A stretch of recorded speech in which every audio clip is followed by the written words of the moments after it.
Okay, so we're going to start now. I'm going to ask Dr. Tayo Aduloju to come up to give us a quick welcome. Yes? Thank you.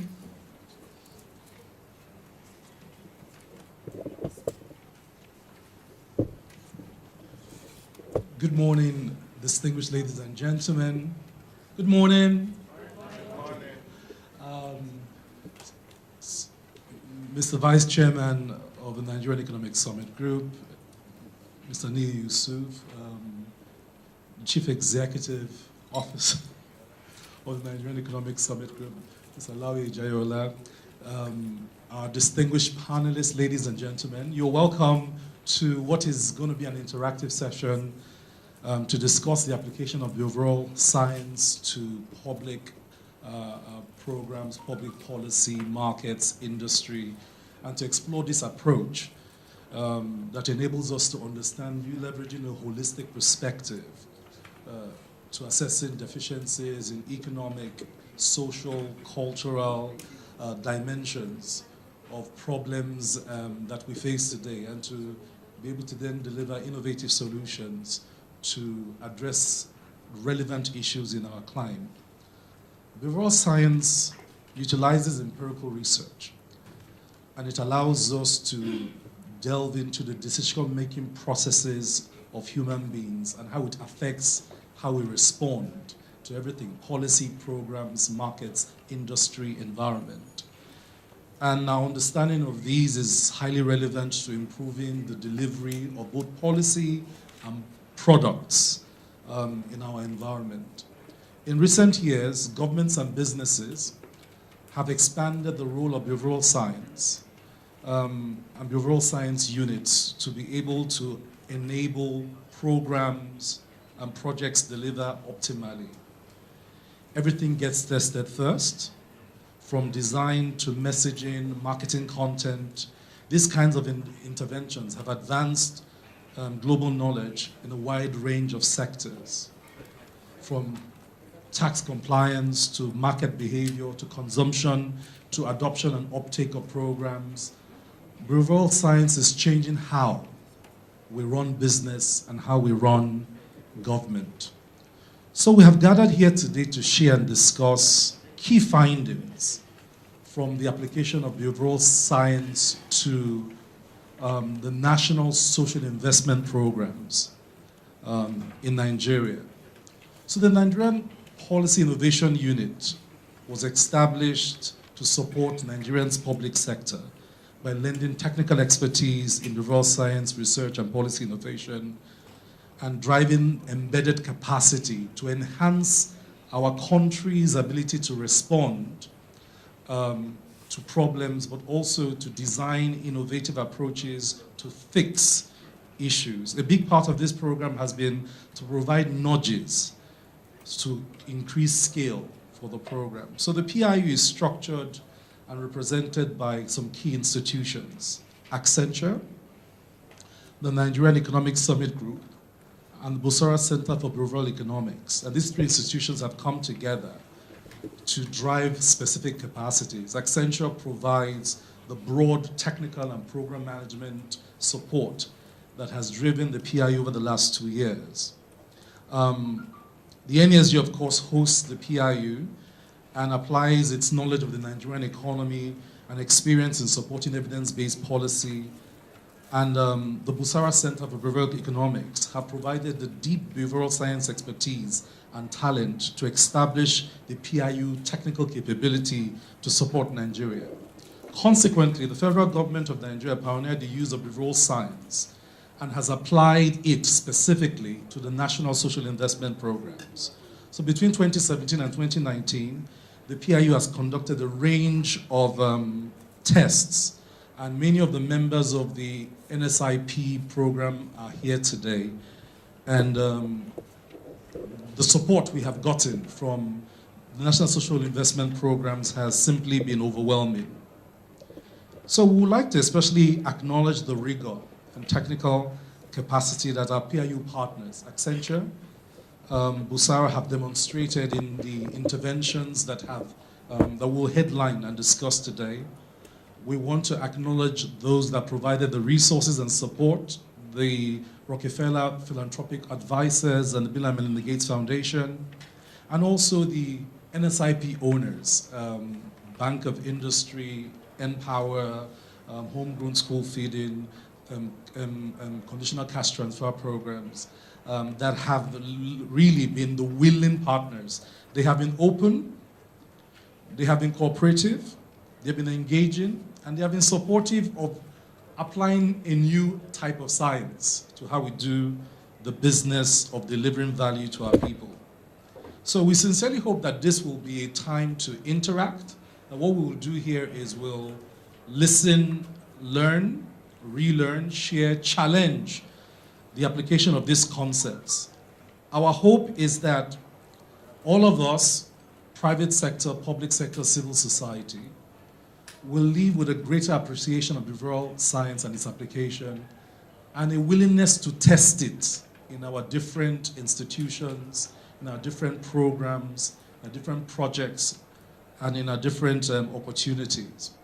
This capability is embedded going forward in a permanent PIU at the NESG, and our partners, the Busara Center, have also set up an in-country operation, and therefore the capacity to deliver at scale and to grow the scale of the application of behavioral science in Nigeria will only keep growing. So once again, my job is to welcome you on behalf of the Nigerian Economic Summit Group and the Nigerian Policy Innovation Unit to what promises to be an insightful learning experience. So stay engaged and have fun. Welcome, everybody. Thank you very much, Dr. Tayo. So let's begin the test by testing you all. What do you know about policy innovation? What do you know about behavioral science? So I'm going to have to ask you all to take a quick survey. With the survey, we're going to kind of measure your understanding now, and then we'll repeat it after you have engaged with a lot of the data and a lot of the evidence that will be given to you today. Please, can I have, yes, please. Can you follow these instructions? First, go to NESG website /our PIU page. Go to the start of session survey button, and then quickly go through the questions. If you do not have internet access, we have 2 different access points that you could join.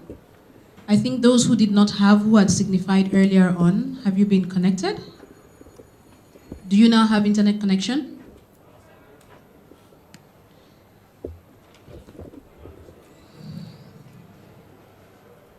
So we'll spend just about 10 minutes on this, and then we'll go to the crux. Is there anybody that has problems connecting? Let's know so that we can sort you out.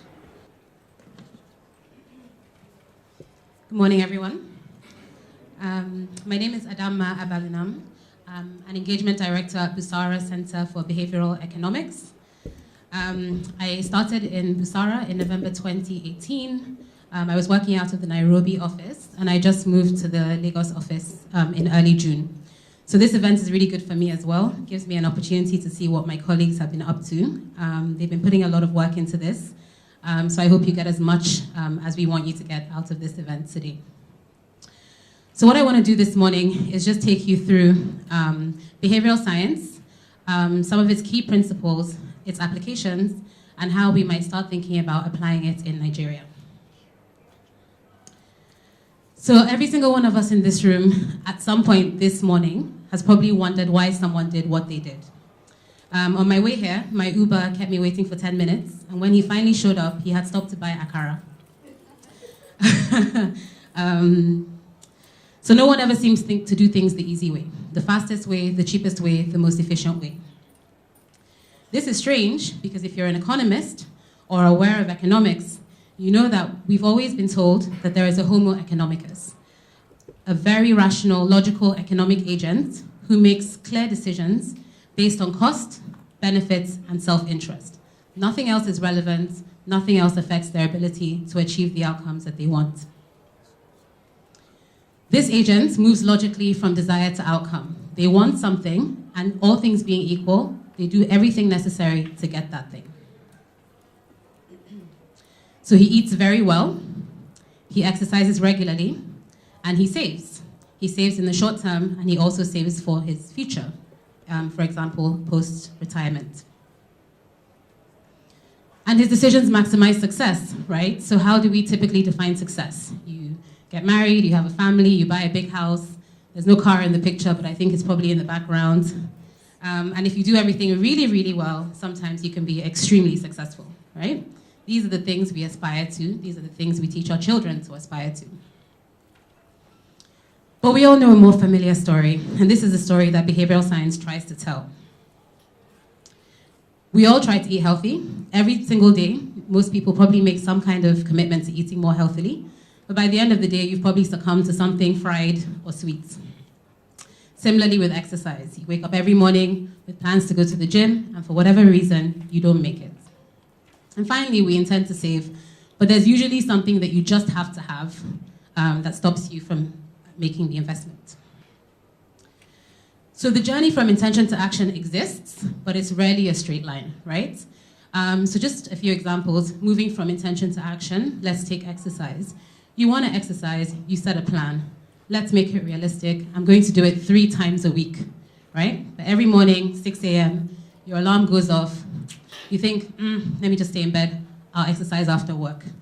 But by the time work finishes, you have a slight headache. Your ankle kind of hurts. Maybe you'll do it tomorrow. And tomorrow, you do the same thing. Let's say you finally make it to the gym. You start exercising. So you're moving from action to outcome. You go to the gym 2 or 3 times.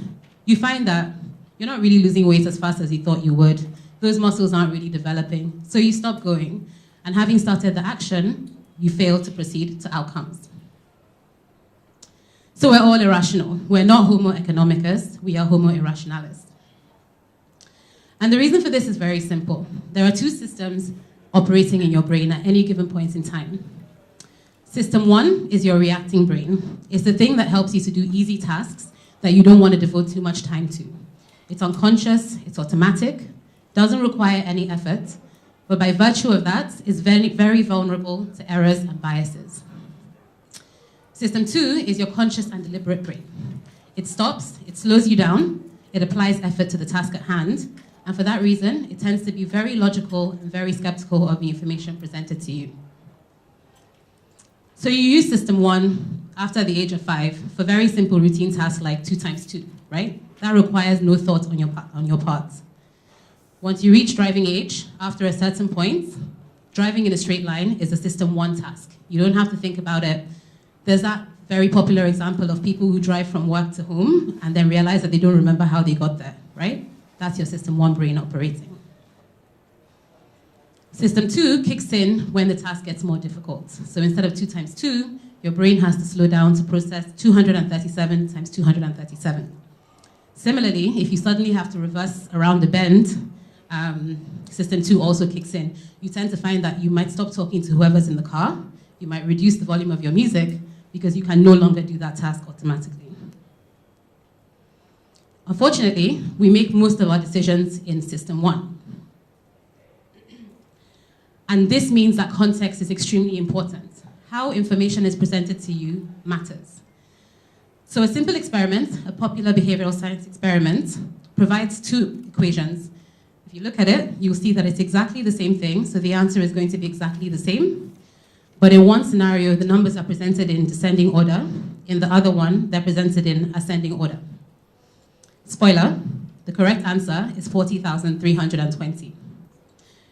When this experiment was run on research subjects, we tended to find that when you do it in descending order, the average answer is 2,250. When you do it in ascending order, the average answer is 512. My colleague also went around this morning and did a very quick version of this experiment in this room, and we found exactly the same thing. When we presented 8, 7, 6, 5, 4, 3, 2, 1, the average response was 24,183. When we presented it the other way around, the average answer was 302. So the results vary from what you see up here, but the principle is the same, which is that by starting with a higher number, we do something called anchoring, right? So your brain is framed and primed to think of a higher number than if we do it the other way around. Can I have a volunteer for the next, to answer a question? It's very simple, it's very easy. Or I'll pick someone. Can I pick you? You were looking, we made eye contact. Okay. All right, okay, so can you tell me how many animals Moses took into the ark?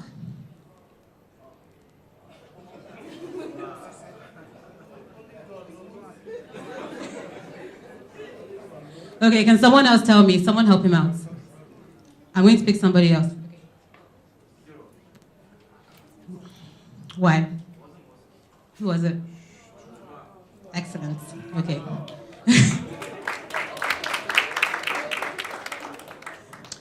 To my first respondent, did you catch that? You did? Okay, all right. So this is actually the first time I've ever tried this with a Nigerian audience. I think this question is for a secular audience. It's not going to work here. I'm not going to do it again. But I'll try to explain to you what was going on there, right? So we presented enough things to you that your system one should have been activated. You shouldn't have had to think about the question, right? You see the picture of the ark, you hear animals, you hear the word ark, you totally skip over the fact that I said Moses, not Noah, unless you're a church-going audience. Right, and so the point of that exercise is that we can usually predict what mistakes people are going to make. Traditional economics tells us that when people make mistakes, they're random, they cancel each other out, and we should see generally over time that people behave very rationally. They don't. So a few examples. Let's take risk and updating information, right? And let's take air travel. No matter how many statistics we hear that tell us that air travel is safer than road travel, most of us in this room are more comfortable getting in our cars and going somewhere than we are getting on a flight, right? And no matter how many times those statistics are updated and shared with you, you will continue to feel the same way. So you drive on a rainy road, it's slippery, there's potholes, you're never going to feel as unsafe as when your plane hits turbulence, right? Despite the fact that statistically, that's incorrect. Another example of an influence on how we behave is social networks, right? So no matter how much you understand an activity to be beneficial for yourself, if no one around you is doing it, it's very, very hard to do that thing and to keep doing it. A really good example, a popular experiment that's been repeated multiple times, is you take research subjects, you put them in a room, and you ask them an easy to medium question, right? Something that that person should be able to answer. You also put other people in the room whose purpose is to give the wrong answer. These people tend to be people that the research subjects find impressive. They might be attractive, they might be wealthy, they might be really intelligent, but they're in that room to give the wrong answer. And the minute they give the wrong answer, research subjects suddenly are unwilling to tell you the right answer. So even though sometimes in experiments, you offer people incentives for getting the right answer, because someone in the room that they respect is giving the wrong answer, suddenly they're unwilling to step out of the crowd and tell the truth. And then another interesting one is identity. So sometimes in marketing and other kinds of activity, you want people to do a given behavior, right? So you can appeal, let's say savings or retirement. You can appeal to people as a man or as a woman or as a professional, but also you might think, what is more likely to make people to save? So for instance, I'm worried about my children's future, right? So rather than appealing to you as a man or as a woman, I might be more effective if I appeal to you as a mother or as a father. And those are some of the experiments that my colleague Nana will take you through later today. And so there are a few other interesting examples. I won't go through all of them. Anchoring, we already did with the experiment earlier. But I'm sure many of us have had that experience as well, where you go to a shop to buy one thing, and then you see that something is on sale, you see the original price, you see the new price, and suddenly, despite the fact that it wasn't on your list, you have to have it. Like, it's essential, right? We have the bandwagon effect. So the bandwagon effect, I've already talked about social networks, our tendency to respond to what others around us are doing. Even very intelligent people who have made a lot of money succumb to this as well. So investment in tech startups, for instance, a lot of billions of dollars go into these organizations because nobody wants to be left out, right? Everyone is investing, everyone is making money. So without looking at the bottom line, you get a lot of organizations investing in risky startups. A really great example of this is Elizabeth Holmes. If nobody has heard of it, I recommend you look her up. And then last one here, the default effect. So one of the most famous applications of behavioral science is organ donation, right? So in a lot of countries, what tends to happen is that you're filling out a form, let's say your driving license form, your passport form, and one of the questions is, do you want to donate your organs after you pass away? What they tend to find is that people aren't ticking that box, right? No one is ticking yes. But if you survey people in other contexts, most people would be willing to give away their organs. So they did something very simple. Rather than asking people to opt into the system on the form, they changed it so that the form asked you if you would like to opt out. And then suddenly, the number of people who were willing to donate started to match what people were saying in surveys. So I hope I've demonstrated that a lot of this can be really relevant for product and program design. And this is something that the private sector already knows. So I've given a few examples here. Uber and Netflix have released some very interesting material on how they apply behavioral science, sometimes for good, sometimes for bad. Some big telecoms organizations, MTN, but especially Safaricom in Kenya, and then a few Kenyan banks that we've worked with in applying these concepts. So an example, if you're in the cinema and you're given a large bucket of popcorn, guaranteed you're going to finish it, right? I don't think anyone has ever not finished their popcorn in the cinema. If you're me, you finish it before the film starts.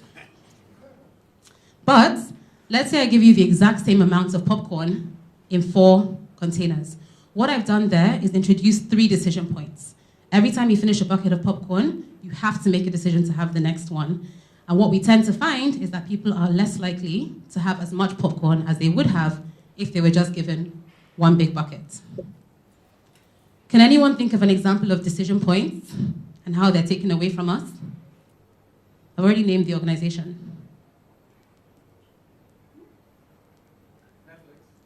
Yes. So, normally, or 3 years ago, if you're watching television, you wanted to move to the next episode, you'd have to pick up your remote, or if you couldn't find your remote, worse, you'd have to stand up, walk over to the TV, and take an action, right? Now, with Netflix, there's just a sense of inevitability. You sit down to watch TV for 45 minutes, and you end up there for 6 hours. To the point now that Netflix actually says that its biggest competitor is sleep. So, the public sector is catching up to this, right? So in many countries in the world, we're seeing really large nudge units and behavioral science institutions that are informing public sector activity. And that's just kind of a snapshot of the spread of them. You'll see that they tend to be concentrated in developed countries, with some activity starting to take place in Africa and Asia. And this is what we call the weird problem, which applies not only to behavioral science, but to research in general, right? Research outputs are concentrated in what we call weird countries. They're Western, they're educated, they're industrialized, they're rich, and they're democratic. And this is just another example of the point. This is the world map if we scale it according to population. And this is the world map if we scale it according to published research, right? So you see that Africa and Asia suddenly shrink, and that the amount of information coming out of those continents is completely disproportionate to their populations. And that's what Basara is trying to change. So across Africa, Asia, and increasingly Latin America, we're doing a lot of work with businesses, governments, nonprofits, and foundations to try and increase the information that exists on some of the people that we're trying to work with. And here's a fun fact. You are more likely to get a divorce than you are to switch banks. What does that mean? It means that banks have very little incentive to change their behavior, to improve their products, to reduce their prices, right? So we've worked on a number of different interventions. Nana has an example of this for you later. But all we do is we say, rather than requiring people to engage with bank websites or go to different banks, a regulator, for instance, right, or some organization that plays an aggregating function in the market can say, here are all the different products that are offered, here is what each one costs, and give customers the opportunity to make informed decisions, which they currently don't have. What we see when we run these kinds of experiments is we see an increase in search activity, so you're empowering your customer to make decisions. Reduction in search time, so your customers are more satisfied because they're spending less time trying to choose a product. And an increase in the likelihood of selecting the cheapest product, which is obviously an increase in customer welfare, because you're choosing what is most appropriate for you at the lowest price. So, having presented a very, very quick overview of behavioral science and how it's been applied in a few contexts, I think what we need to ask now is what nudging can do for Nigeria. How can it be applied here? So a few examples. In Indonesia recently, simply by sending simple reminders to taxpayers, early filing increased by 7%, right? And this was a very small sample of the population. And this led to an almost $2 million increase in tax payments. That's just a sample, so we then have to imagine and extrapolate what would happen if we applied the same treatment to the whole tax-paying population. Healthcare. So we like to assume that our doctors are rational and less subject to bias than the rest of us, but unfortunately, they are as irrational as us and often require some of the same interventions that normal people do. So in the UK, they experimented with sending reminders to doctors, and this increased early cancer referrals by 9.6%, right? So basically reducing the chance that you would only get referred to specialist treatment when your cancer was more advanced. This I had a number for, so what this meant was that in 6 months, this could potentially save the UK Health Service £20 million, right? And what they can't quite quantify, but we should also be aware of, is how many lives that can save as well. Education. So one challenge that I was aware of when I was doing my NYSC was the challenge of getting youth corpers to go and do service in rural schools, right? So there's always a move to try and get as many corpers into rural schools, but obviously there's not much demand for that for a variety of reasons. They faced a similar problem in Australia, where they were asking people to fill out paper forms, asking where they wanted to do some kind of work experience. Instead of using paper forms, what they did was they switched to online forms, and the information of a rural school was already pre-filled into that form. So what people then had to do was delete that information and enter a preference, whereas before they would have had to write the name of a rural school. What they saw was that the number of people who went into those areas tripled, right?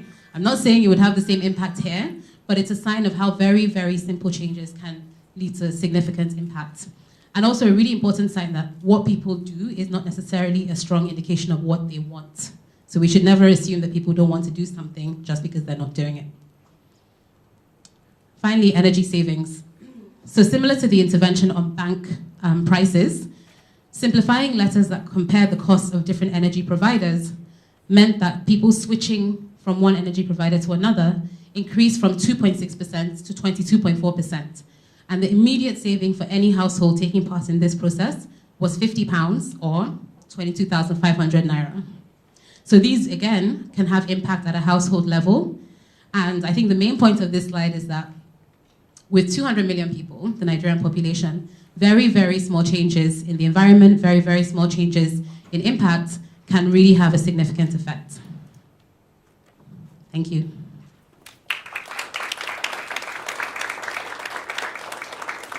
Thank you very much for that insightful presentation. And you've seen what's possible. Good afternoon, everyone. Okay. My name is Nena Okoye. I also work at Busara Center for Behavioral Economics. And I'll just be taking you through some of the things that we did with the Nigeria Social Investment Office and the programs that they manage. So I'll just talk about the objectives of the PIU, then I'll tell you about the interventions that we ran for the programs and what we saw. And after that, I'll also tell you about an exercise that we conducted in the first quarter of this year, which was the impact evaluation of these 4 programs. So like Dr. Tayo mentioned earlier, we have a consortium that's working with the NSIO, and what we're really doing with them is to implement behavioral interventions, which we call nudges, to improve the delivery and uptake of these programs. And beyond just implementing these interventions, we also test them to see what works and what doesn't work. And our goal at the end of the day is to recommend the things that were most successful and scalable to be replicated at a national level. So just to quickly, Adama has talked so much about behavioral science, but just to give a little bit of context about the things that we took into consideration in designing our interventions. First of all, memory.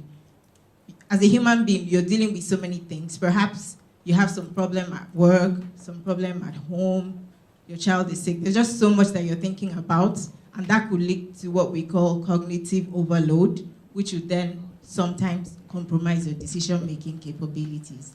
Sometimes you do things because other people are doing it. Adama talked about bandwagon effect. So we see that at play a lot. You also have to understand the motivation of people when they do things. A lot of times when you speak to people and ask them to carry out a certain action, the first thing they'll ask is, what's in it for me? So you have to understand the motivation of your audience. And then there's so many other external environmental factors that affect our decision making. So these are some of the things that we took into consideration as we designed the interventions. So I'll now take you through them one by one, starting with the JIP program. So just for the benefit of the people who may not know all about the JIP program, it's a government loan program that's interest-free. There are 3 products under the JIP program. There's market money, trader money, and farmer money. But we only worked with 2 programs. The loans range from 10,000 to 100,000. So when we started our engagement with JIP, what we wanted to understand were the challenges that they were facing so that we could design some behavioral interventions to address those. And two key things stood out. One was uptake. And the key issue with uptake was the fact that BVN was a requirement for market money. We looked at the loan application journey and we realized that the biggest drop-off point was the BVN submission point. A lot of the applicants didn't have a BVN because there's that hassle factor that's associated with going to the bank to get it done. So as a result of that, people were procrastinating a lot. Some of them have the BVN or had it at the point in time, but they didn't know the number, the BVN number, and they didn't know that there was a short code that they could dial to get their BVN. And also, some people just felt it was a complicated process. So part of what we tried to do was to simplify this process and give this information to the people who were trying to apply for these loans. Then on the repayment side, we carried out some qualitative research, and what we found was there's this entitlement mentality, which we're probably all aware of, where we say things like national cake, national chin-chin. So people felt that the loan, some of them knew that it was a loan, but they didn't think they should repay because government money is our money, right? Some of them had started to repay, but when they saw that people around them were not being punished for non-repayment, they stopped to pay. So we designed we designed more than 2, but actually we've been working for the last 1 year plus. So we've designed and tested a number of things. So I'm just showing you a few of the things that we're very excited about, where there were very interesting positive results and where we were surprised by what we found. So we designed 2 things. One was a basic reminder, and the other one was some way to categorize people based on their loan behavior. So for basic reminder, there's been a lot of study that shows that nudges, basic reminders work. Adama spoke about action intention gaps. So a lot of time people set out to do things, but they don't do them. But we found that sometimes just a basic reminder gets people back on track to do what they set out to do. So we took that into consideration. And then for the color categorization, we wanted people to have a sense of where they are in comparison to others. And we thought about using something that people are very familiar with. So we thought of traffic lights, green, yellow, and red. However, there's something called bandwagon effect in behavioral science, where you give someone information about how well they're doing, and they become complacent, and they, sort of relax. So we didn't want to do that, and that's why we did yellow, and we thought it would be nice to have something between yellow and red, and then the black one, which is where you don't want to be. So I'll just explain each of them in a little bit of detail and show you what the results were. So for the reminder SMS, we selected a group of beneficiaries of this program, and we designed a basic reminder, which is the first one. It just says to apply for the market money loan, get your BVN either by going to the bank or dialing the short code if you already have it.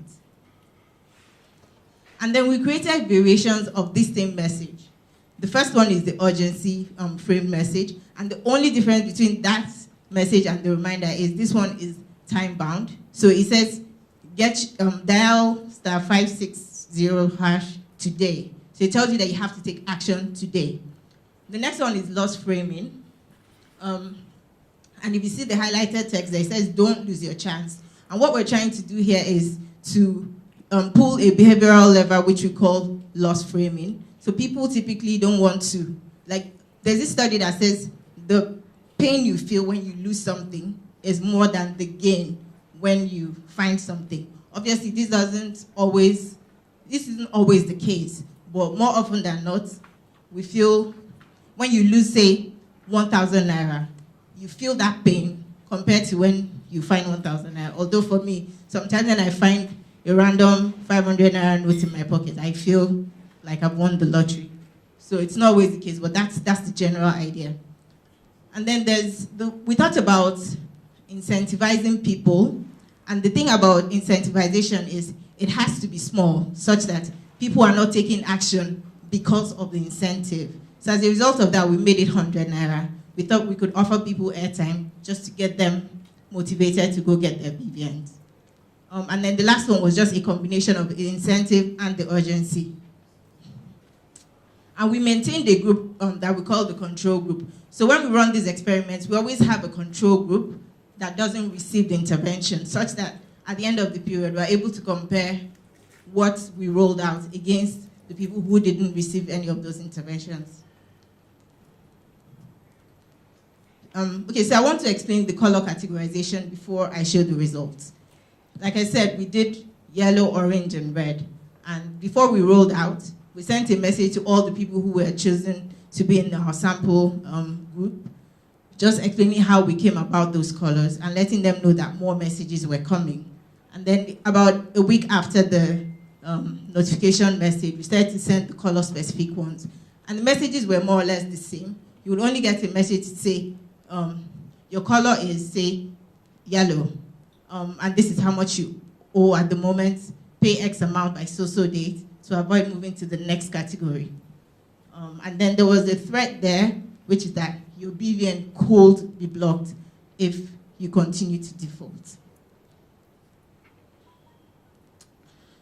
So what we saw was that for the basic reminder intervention, in comparison to the control group, there was a 30% response rate, right? And apart from that, we saw that the urgency framed message was the most effective. They all worked when compared to the control group, that people who didn't receive anything, but the one that said, go get your BVN today, had the highest impact. And it was also very interesting that we didn't see, we thought when we were rolling out the intervention that the incentive would work, because people always like a woof, but it wasn't as successful as the urgency frame message. For the color categorization, we found among the group of people that received those SMSs that the orange group recorded a 55.6% increase in repayment rate, and we're really interested in this. So I'm going to spend about a minute to talk a bit more about this particular intervention. But one thing that we felt that was that it has to do with, there's something about the color red. Everybody knows that red signals danger. Red isn't something you really want to be associated with. So it's possible that people who were in orange just didn't want to become red. So our takeaway from this is it's good to give people information, but you also need to give them information at the right time so that they can take the right action. So somebody who is yellow, if I tell him or her that you're yellow, they think, oh yeah, I still have time. Red is still a couple of weeks away. But somebody who is in orange doesn't want to become red. And then somebody who is red feels that I'm too far gone, I can't really redeem myself. And then somebody who is black will probably say, look, he that is down needs fear no fall. So that was what we saw. On the right side, you will see that we looked at the payment amount, and there was that, the trend was quite consistent in the sense that the amounts that people were paying back were varied across all the groups, but the orange group had the highest repayment amount on an average throughout the course of the intervention. And then, like I'd already explained, the response rate was the highest among the orange people. Okay, so moving on to trader money. Trader money is the loan product that has a smaller amount. So it starts from 10,000, and the requirements are a bit more flexible or relaxed, I should say, in comparison with market money that requires a BVN. So to apply for trader money, all you need to do is be a petty trader and you operate within a market cluster. No BVN required. The idea is you start with 10,000. When you repay that, you get a higher loan amount, 15, and you progress till you get to 50, and then you're graduated into the market money loan product. So again, the problem here was uptake. We were told that some beneficiaries had these loans disbursed to them, but they hadn't gone to cash out. The way this works is you apply for the loan. Once you're approved, the money is disbursed through a mobile money agent, and a mobile money wallet is created for you. So you need to go either to an agent or to a bank to cash that out. But this information wasn't very clear to some of these beneficiaries, and as a result, we had situations where loans had been disbursed, but people hadn't just cashed out. So we thought of ways to get this information in a simple way across to them. Then we did one other thing. We also spoke to some potential beneficiaries of this loan, and what they said to us is 10,000 is too small for me to grow my business. And we thought about how to show them the big picture of the journey. You start from 10,000 and progress up to 100,000 to see if that would increase the uptake.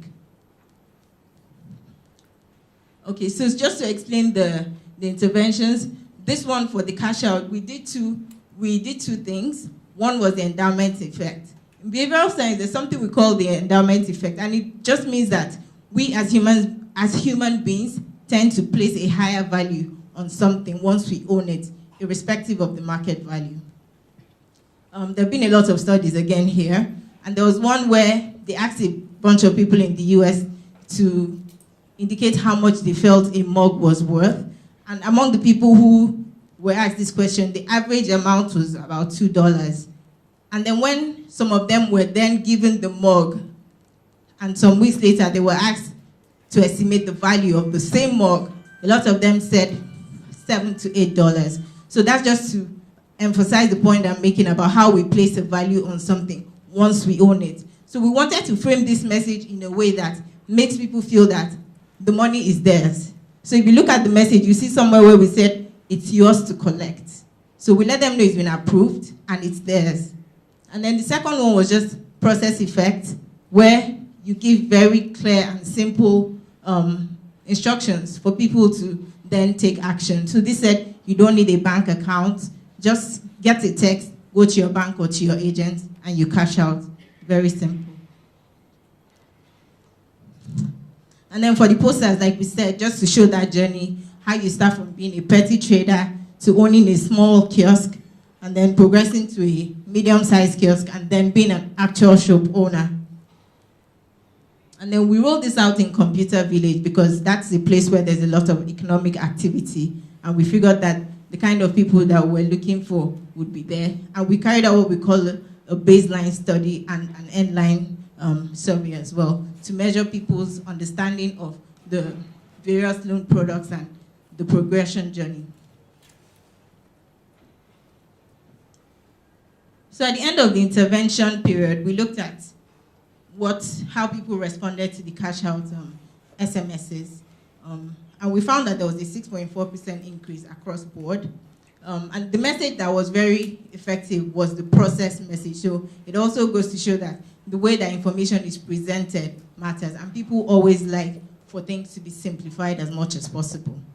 And then for the poster intervention, we found that there was a 19% increase in the number of beneficiaries that were aware of what that progression was. We asked some specific questions like, what's the maximum amount that you can get under trader money, under market money, and then we compared the answers before and after. We saw that people were more aware just by being exposed to these posters. So I'll just move on to the next program, which is the school feeding program. And I'll quickly explain that before I go into the design and the results. So this is a program that provides one meal to primary students in public schools, specifically for primary 1 to 3. And the essence of this is to eradicate hunger, to provide jobs, because cooks had to be hired to provide the meals to the pupils, and then to improve agriculture. For agriculture, what we were hoping to see was for the farmers within those communities to provide the farm produce that the cooks would use to prepare the meals. So wanted to see the impact across these 3 areas. And yeah, the program is currently being rolled out across over 50,000 public schools. So again, when we worked with the program from the beginning, we wanted to understand the challenges that they were facing. And they told us about a number of things that they wanted to fix. And we settled on civic engagement and accountability.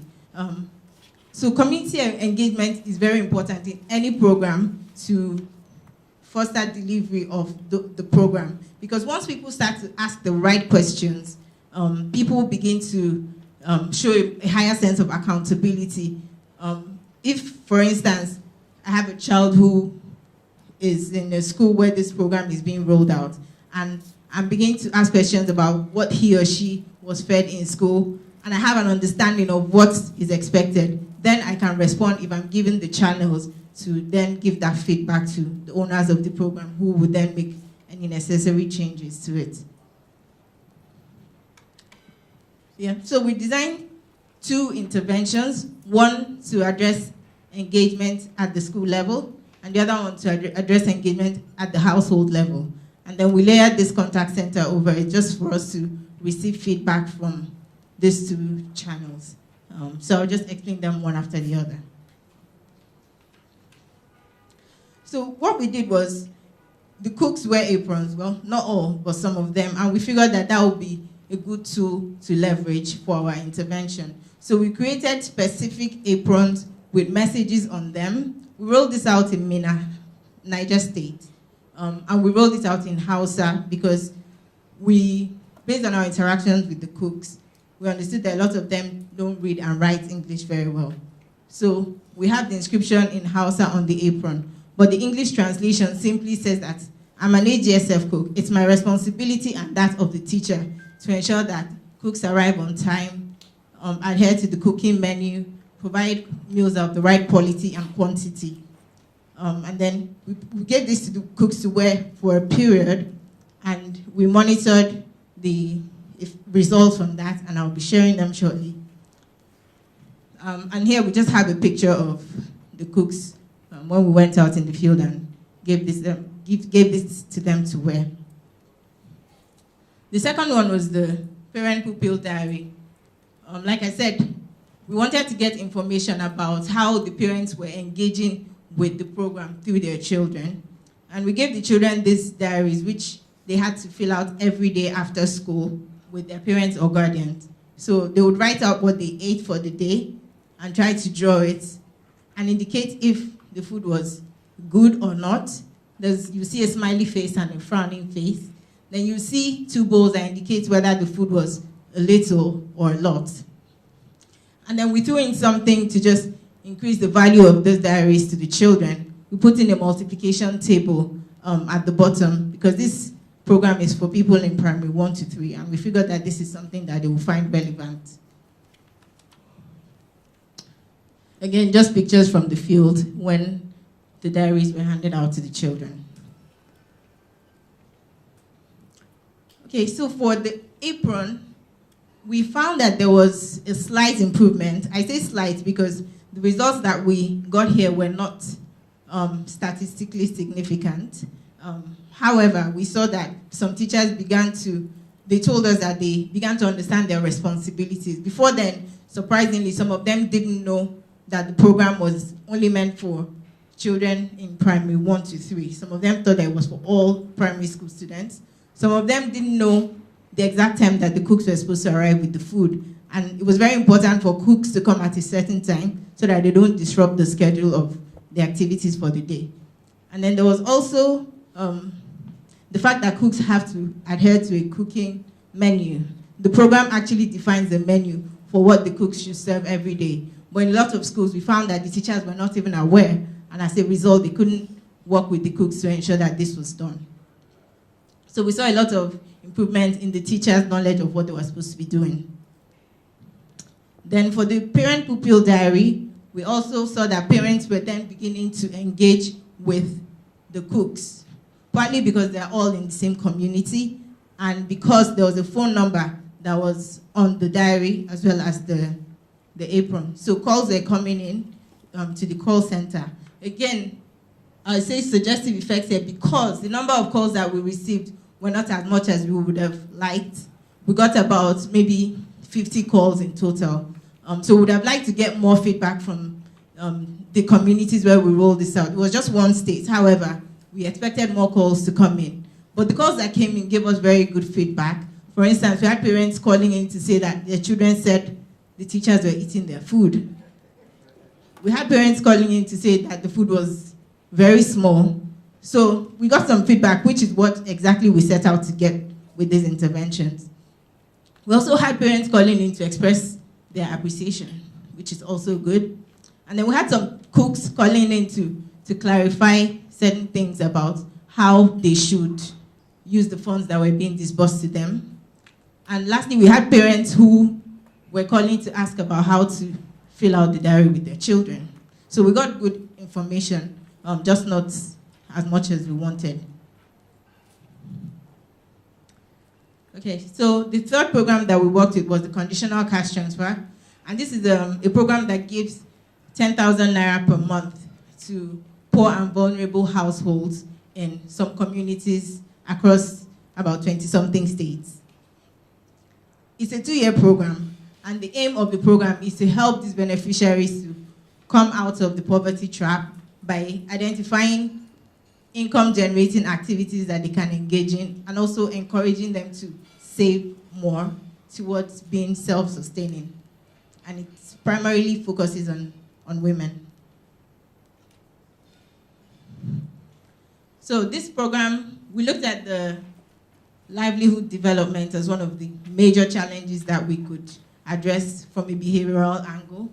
And what we then did was think about the different interventions that we could roll out. The way the program is designed, the beneficiaries are encouraged to be part of cooperatives and to also save so that they have some money to do things for themselves and ultimately be self-sufficient, like I said.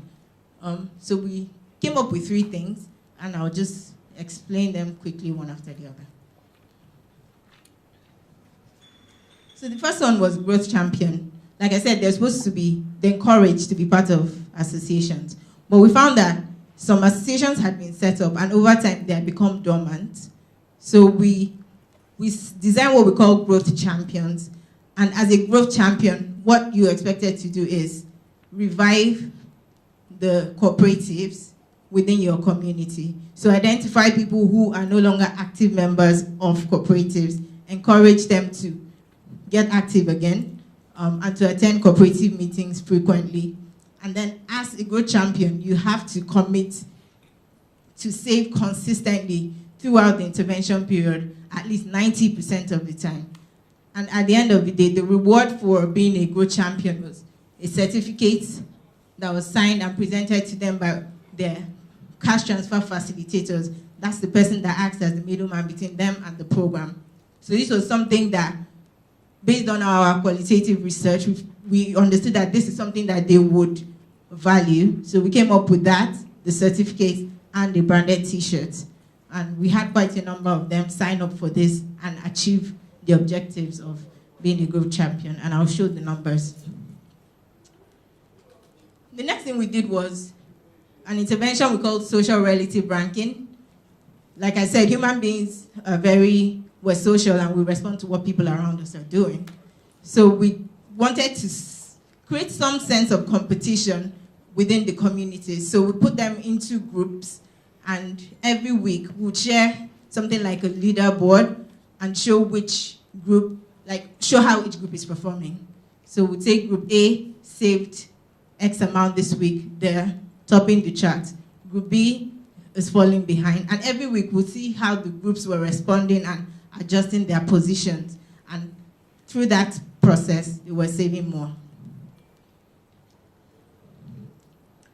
And then we also saw that these beneficiaries had intentions to save, but again, the action intention gap comes to play. They want to save, but they don't have any mechanism that helps them to actualize that commitment or that intention to save. So we leverage something which we're all very familiar, which is a lockbox.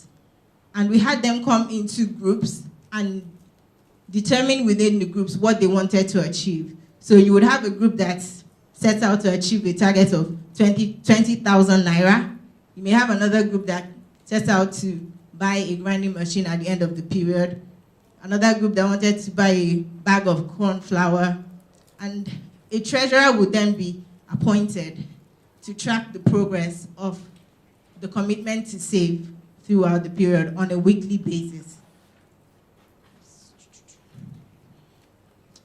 So just some pictures from when the boxes were rolled out, the different groups, and the way that it was implemented. So when we rolled this out, we were told by the program that we couldn't touch their money, basically.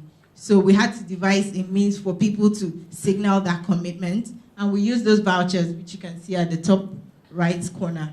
So they would use that voucher to indicate to commit to their savings, and at the end of the intervention period, the amount would be added up and deducted from their disbursement.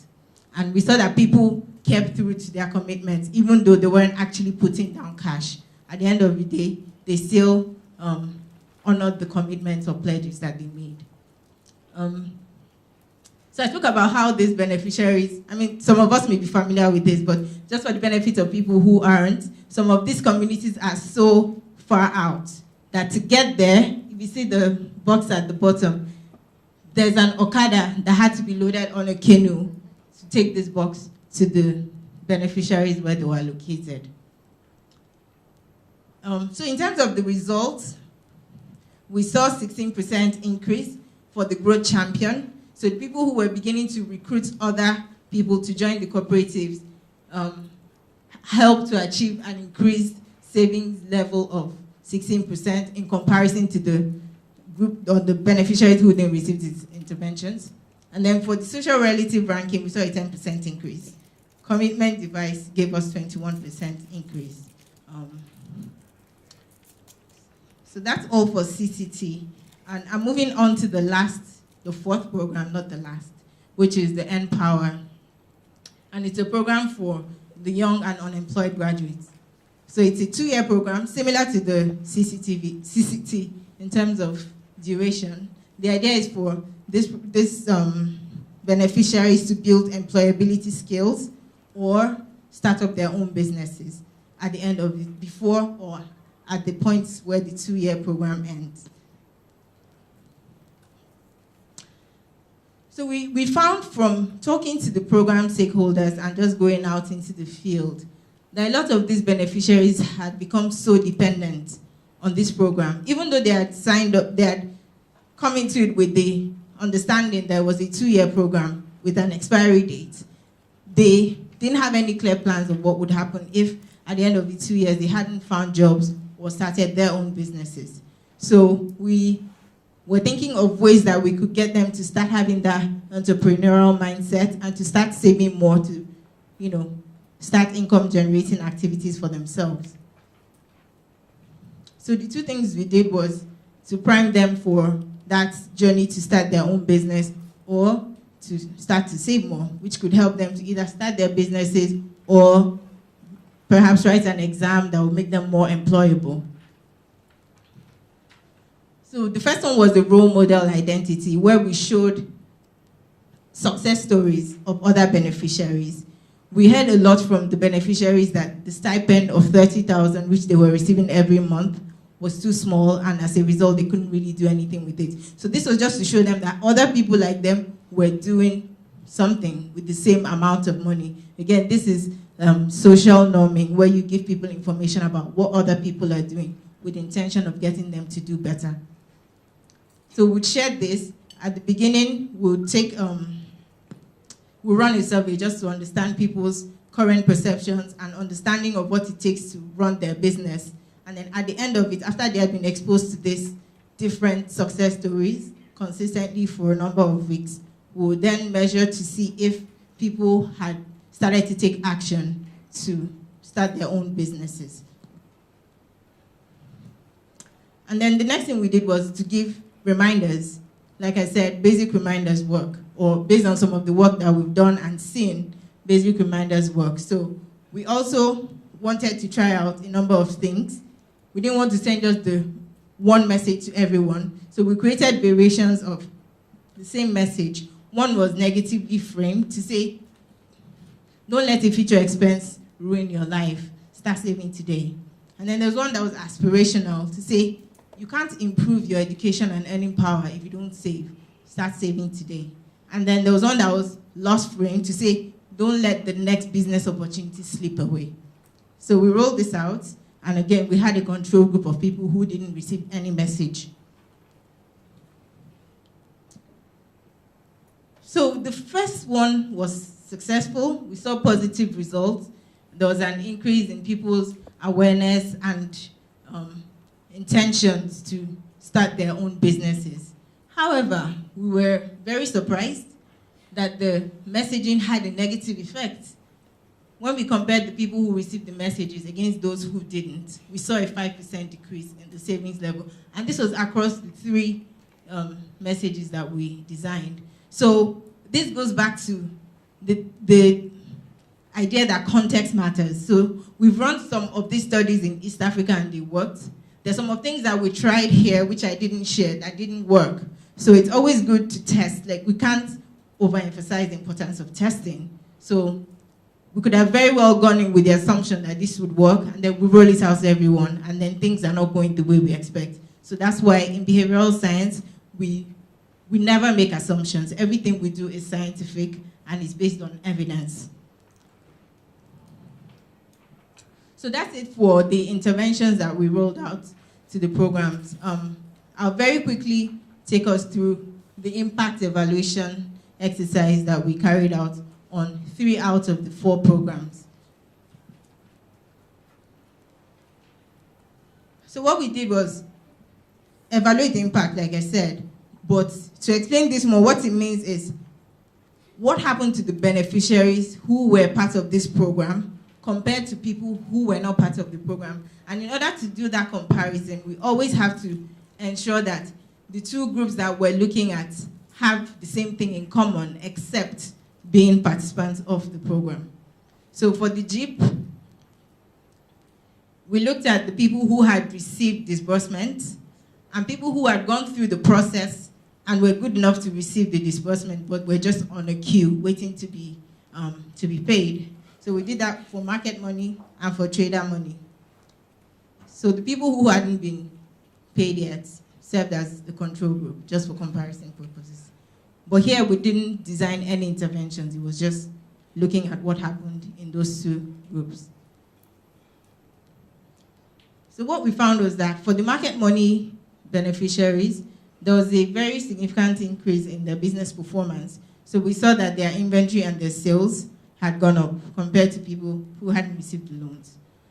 One other thing we found, which was really interesting, was that the people who had applied for, who had received market money disbursements, were then beginning to look into other credit options. So they were beginning to appreciate the credit culture and looking for other ways to generate more money to grow their businesses. However, this wasn't the case in the control group. For trader money, on the other hand, remember I said it's the product that has a smaller amount. So we didn't see a lot of impact in terms of business performance because it starts at 10,000. And we all know how far 10,000 can go. But we saw a positive impact on financial inclusion. And that's because the loans are typically disbursed to mobile wallets. And you can cash out through a bank account that doesn't have to be yours.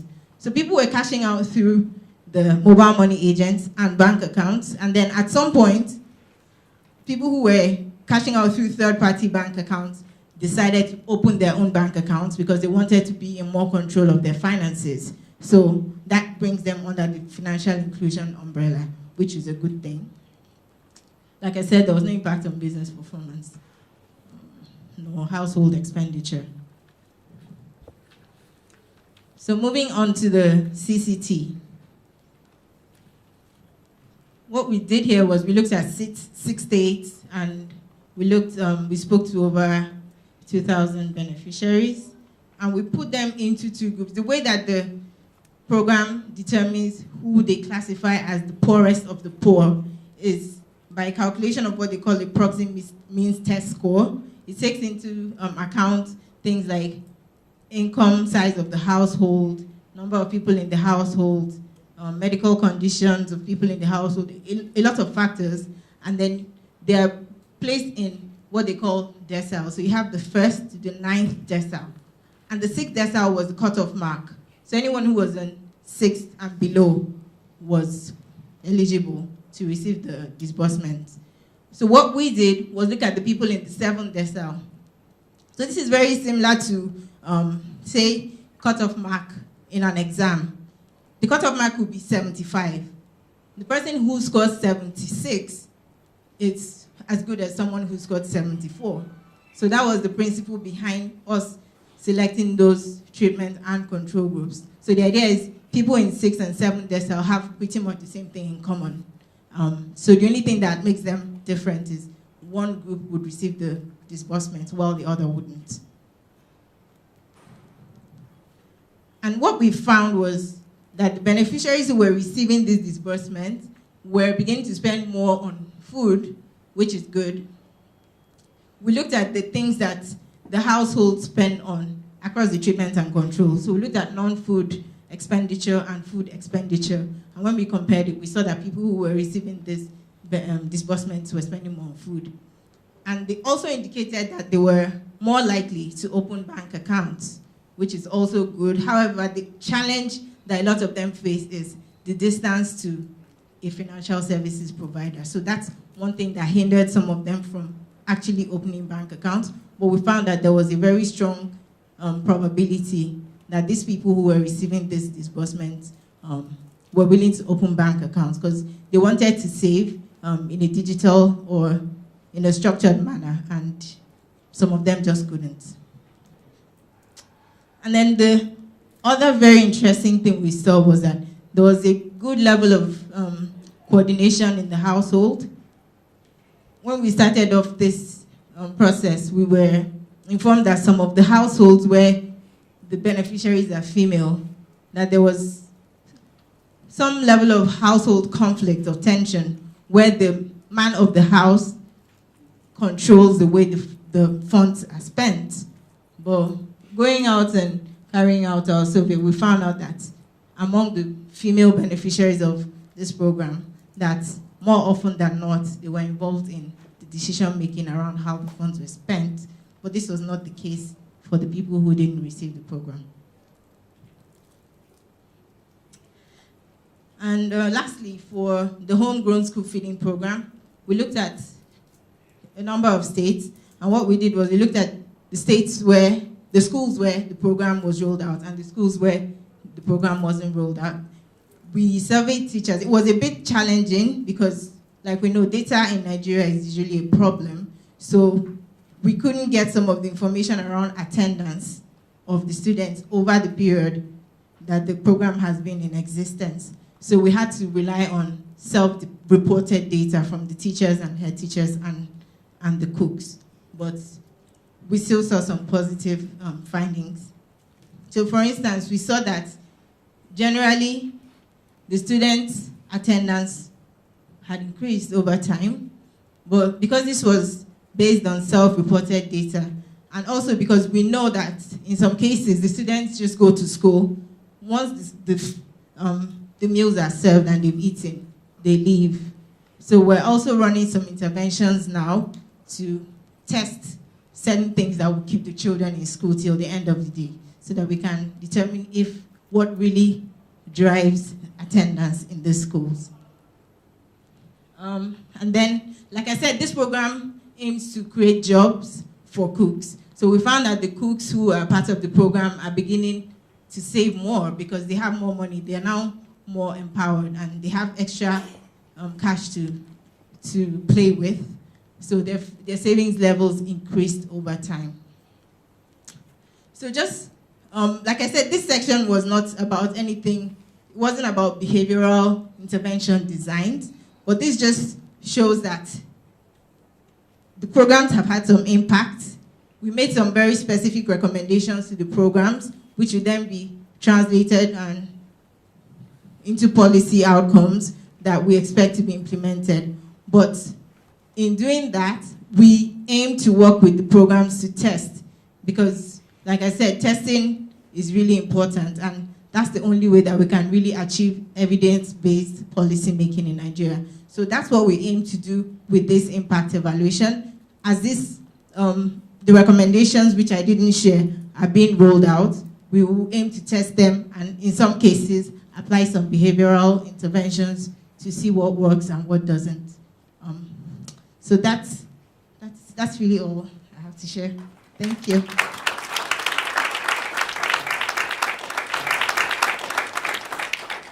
For the wonderful presentation, Nena, and from our keynote speaker as well.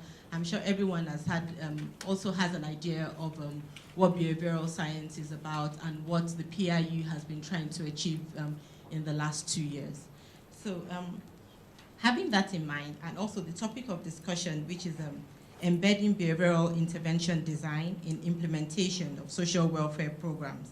And so thinking about that topic and the context of the presentation that we've gotten, this morning, what do you think are your institutional considerations for the design and implementation of social and economic development programs? You can use any of your programs as an example.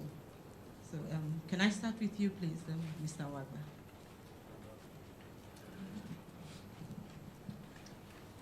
Good afternoon.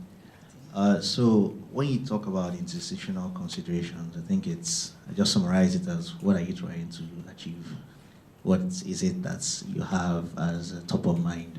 So in the G program, for example, the poster child or what you see kind of publicly is, we want to give people credit.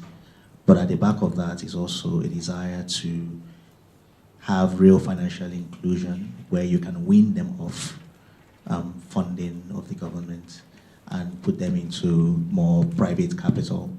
And so actually we spend quite a lot of time trying to understand why the banks and the traditional lenders don't lend to this demographic. And it has to do with a number of things. But in summary is, we don't understand these people, so we can't lend to them. And it will cost us too much to understand them, so we don't want to try. And it's a very rational thing. I'm not even saying it as a sort of derogatory or spiteful thing. It's more like it makes sense. So for us is, how do we help to increase the understanding? And then how do we help to give them an identity that can be tracked, a history financial history that can be used to then go and get further capital. So the institutional consideration for us has always been, how do you build an operation that can enable you to finally profile and understand these targets? And how does behavioral science drive the right behaviors to get you that information? So at the end of the day, we are building a credit profile on each of our beneficiaries with the goal of one day taking them into the formal private financial system and say, okay, now here are they, lend to them like you lend to flour mills or to the SME next door. So if I could add to that, I think it's every project is an endeavor that has, or that should have, a start and an end date, and that should have a desired outcome. Now, typically the outcome is a change from your assist to your to-be, from the current to the future state that the organizer wants. And any change would only happen if there are deliberate efforts and intervention to cause a change in behavior. Why should I take the pain to move from here to there? And the only way, or the best way for you to then cause that behavioral change is if you design with the recipient or the beneficiary in mind.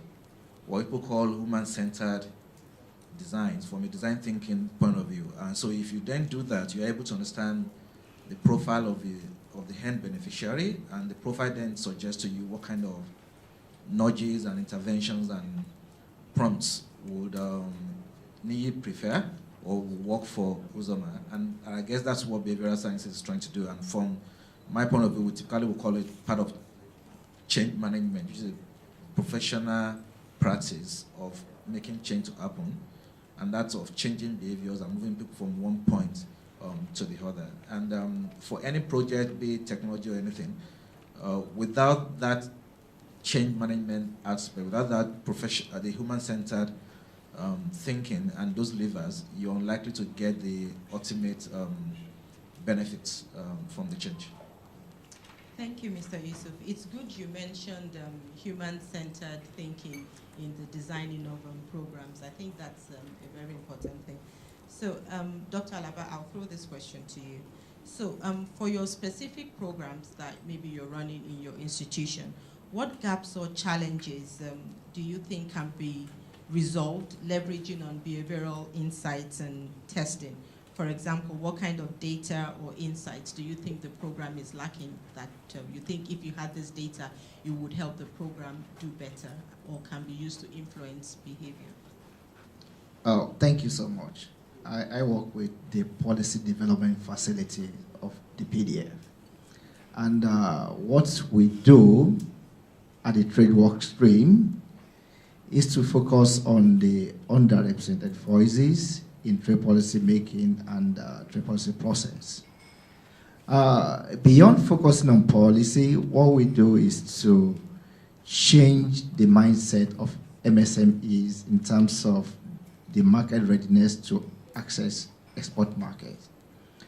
The issue is you don't have the whole gamut of information to understand the group itself. So it means you must get the kind of information that will lead you to be able to design the programs that will really benefit them and feed them back to, give them the capacity to feedback and influence policy. What we did in that respect is to create a group we call Community of Practice. And this community, what it does, it comprises of people that ordinarily will not be able to by themselves access the international market for export. But what we did was to bring them together and regularly do what we call a dialogue in 3 areas. Trade policy capacity, access to markets, and access to finance. And when you interact with them regularly, you are able to understand peculiar problems that they are faced with, and also be able to link them to the institution of government that can help them. But to really understand their thinking, their mindset, their behavior, it's challenging to get the targeted people, the people that you should rightly target.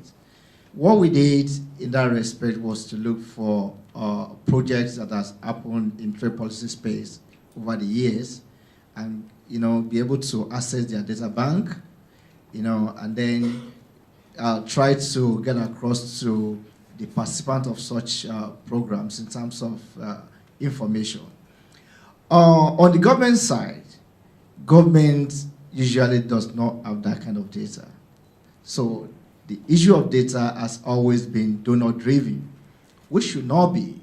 The government should take the lead in terms of providing such facilities for donor projects. The donor does not have to, think about how to finance a project and how to, gather data to really understand, the people to target. So, in my mind, there should be a new thinking in terms of creating data that will influence programs and government policy, which is currently lacking. So, in our project, what we do is to, based on the previous project, target people, bring them together, do quick survey. We use Survey Monkey to collect information from them. We create a WhatsApp group to interact and know what they are going through, the characteristics of the things they want. And we've been getting both quantitative and qualitative data in terms of the kind of access to the market of their product. Thank you. All right, thank you so much, sir. Sir, would you like to answer the same question? So for your specific programs, what gaps or challenges do you think can be resolved by leveraging on behavioral insights and testing? Well, as a lecturer, the program, I don't have any specific program, but I can speak to, provide a general, platform that companies can actually leverage on. I think that it's important for us to know that the behavioral sciences actually, emphasizes the cultural context and also the political context that programs are designed, redesigned if there need to be, and then implemented and redesigned. Like the second speaker, rightly said, some things that worked in East Africa, couldn't work in the Nigerian situation because there's a mindset. Using the theory of social influence, unfortunately, most Nigerians even, celebrate the Nigerianness of doing the wrong thing. And they tell you, we are in Nigeria, And so because institutions are not working, politicians, emphasize their political interests, above the collective interests of the people, the welfare interests of the people. That's a problem. Again, I like to say that PIU is engaging in a very demanding task of trying to undertake studies in this particular context, because normally behavioral scientists, when you apply behavioral sciences to to enforce compliance, in the case of tax, retrievals and all, it's easier. You don't get the police people to go and force people to collect loans, of 10,000, 5,000. So actually what you try to do is conformity, trying to see reasons why people should change their behavior positively to even affect their own lives. It's like smokers, you see the advert, smokers are liable to die young. And the person sees it, he reads it, he even sinks it, and yet he goes for the cigarette and pays for it. But it becomes difficult when you have to persuade people to take loans, to get their BVN, even when they know that these things will benefit them. But because of lack of confidence in government, probably because of past projects that they've been involved with, and that they are not working, you see that a thing like an MMM, thrived, although it crashed, but thrived better than these programs that government is trying to ensure that people buy into and do. So I think that institutions need to work better. Like my colleagues here have said, I've seen what they are doing. I hope that you engage the technicalities of our PIU persons, particularly the partners, and see how you can actually, operationalize these good ideas so that the outcomes, which is the ultimate, test of a good program, a good intervention program, is that the people's welfare, livelihood and all, standard of living all will improve. That's what I think. Thank you so much, sir. It's funny you mentioned MMM thriving better, but we should also note that when it crashed in a big way. Exactly, and it wasn't particularly good to the welfare of the people. So talking of welfare, so the primary essence of the National Social Investment Programs, which is the JIP program, the homegrown school feeding, the conditional cash transfer, and the N-Power, which were mentioned in the presentation. So the primary essence of these programs is to improve the welfare of citizenry, which in some ways has a linkage to livelihood for the rural poor, the unemployed youths, the small and medium-scale enterprises, the vulnerable women, vulnerable men, the poor senior citizens, across different sectoral lines. How does your business operations align with the strategic vision of the NSIPs, which is basically to improve the welfare of the citizenry? So I'll start with you, Mr.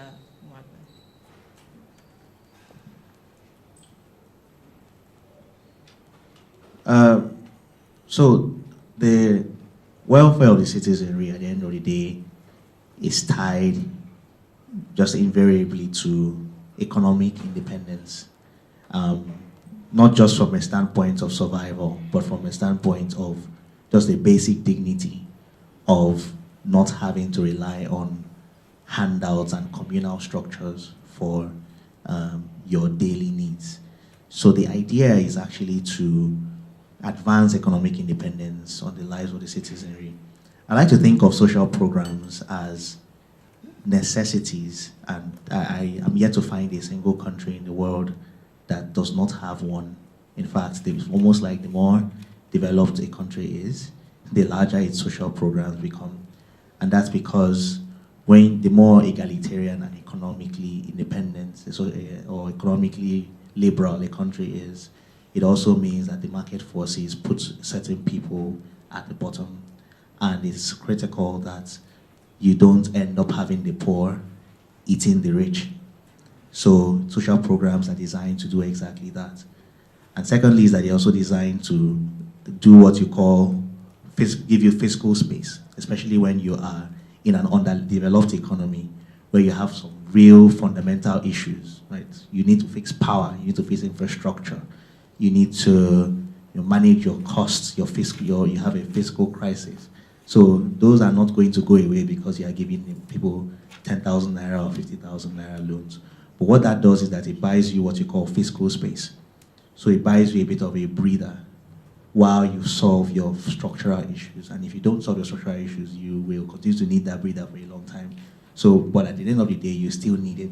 So the thrust of the social programs is to enable us to give economic independence as much as possible to as many as possible, such that they don't end up becoming the nuisance or the trouble to those who are currently economically independent. Also because they have the basic dignity to live the lives that other people are living.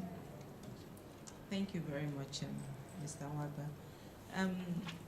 It's quite touching when we know the number of poor people that we have in our country, and we know the number of people needing these social investment programs. And even though the NSIPs are doing a lot, because of the sheer size of the poverty in the nation, it's actually quite difficult to see how much it's doing. So I'm thinking, and okay, also one of the objectives of the PIU is to make these programs more sustainable, so that in the future you can scale up to to reach a lot of people, because it's all well and good helping to pull out maybe 1 million or 2 million people out of poverty, but then Nigeria has millions and millions of people, and with a larger percentage of people below the poverty line. So in the short to medium term, now this question is going for everybody here. So in the short to medium term, let's say the next 5 years, how would you like to see behavioral science research like that presented today adapted across social programs and your specific areas of operation to drive impact and sustainability? So could we start with you, sir? Thank you. Yeah, thank you so much. Let me come from the background of the project where I worked on. And it's like a donor-driven social intervention trade policy area. We focused on the vulnerable people in trade policy space, which are the underrepresented for the MSMEs. And if you look at statistics world over, the export that happens all over the world, they are 70% done by the MSMEs. But they often go through a lot to be able to access the international market. So what this work stream is doing is to empower its community of practice, to have access to market intelligence, issue of conformity to international market standards. You want to empower them, and you actually go all the way to facilitate them to, making the actual export happen. For instance, at the beginning of this year, we have some of our members that, from the community of practice that translated into a cooperative. And they have actually shipped something to Canada, which is supposed to be a kind of model for other people to actually follow and access. And why did we get into forming a community of practice? The traditional DFID trade program is usually work directly with the government to assist the government. But when there is problem, the kind of problem we try to solve with government does not dive down to this MSME. For instance, when we began to have problem of reject in international market, the government formed quite a number of committees to look into this. But if you look at the trend, it was actually reject were actually increasing. So our thought is, how can we do things differently? You get the people that's actually bearing this burden to get to the table, and you get government agencies also to be at the same table with them, to dialogue about this problem and see what can change. Beyond that, you address such problem practically with these vulnerable people, and what we have seen is that they are gaining much more knowledge about the international market, what the markets want, how simple it is to actually meet up with standard. Our mindset whenever our goods are rejected is that, they don't want us to enter their market. They are victimizing Nigeria. But there are non-tariff measures that most countries impose on entry of goods into their country because of their people's health. But we don't care about that here. So the same culture we want to ship to their market, and they say, no, you cannot come and kill us here.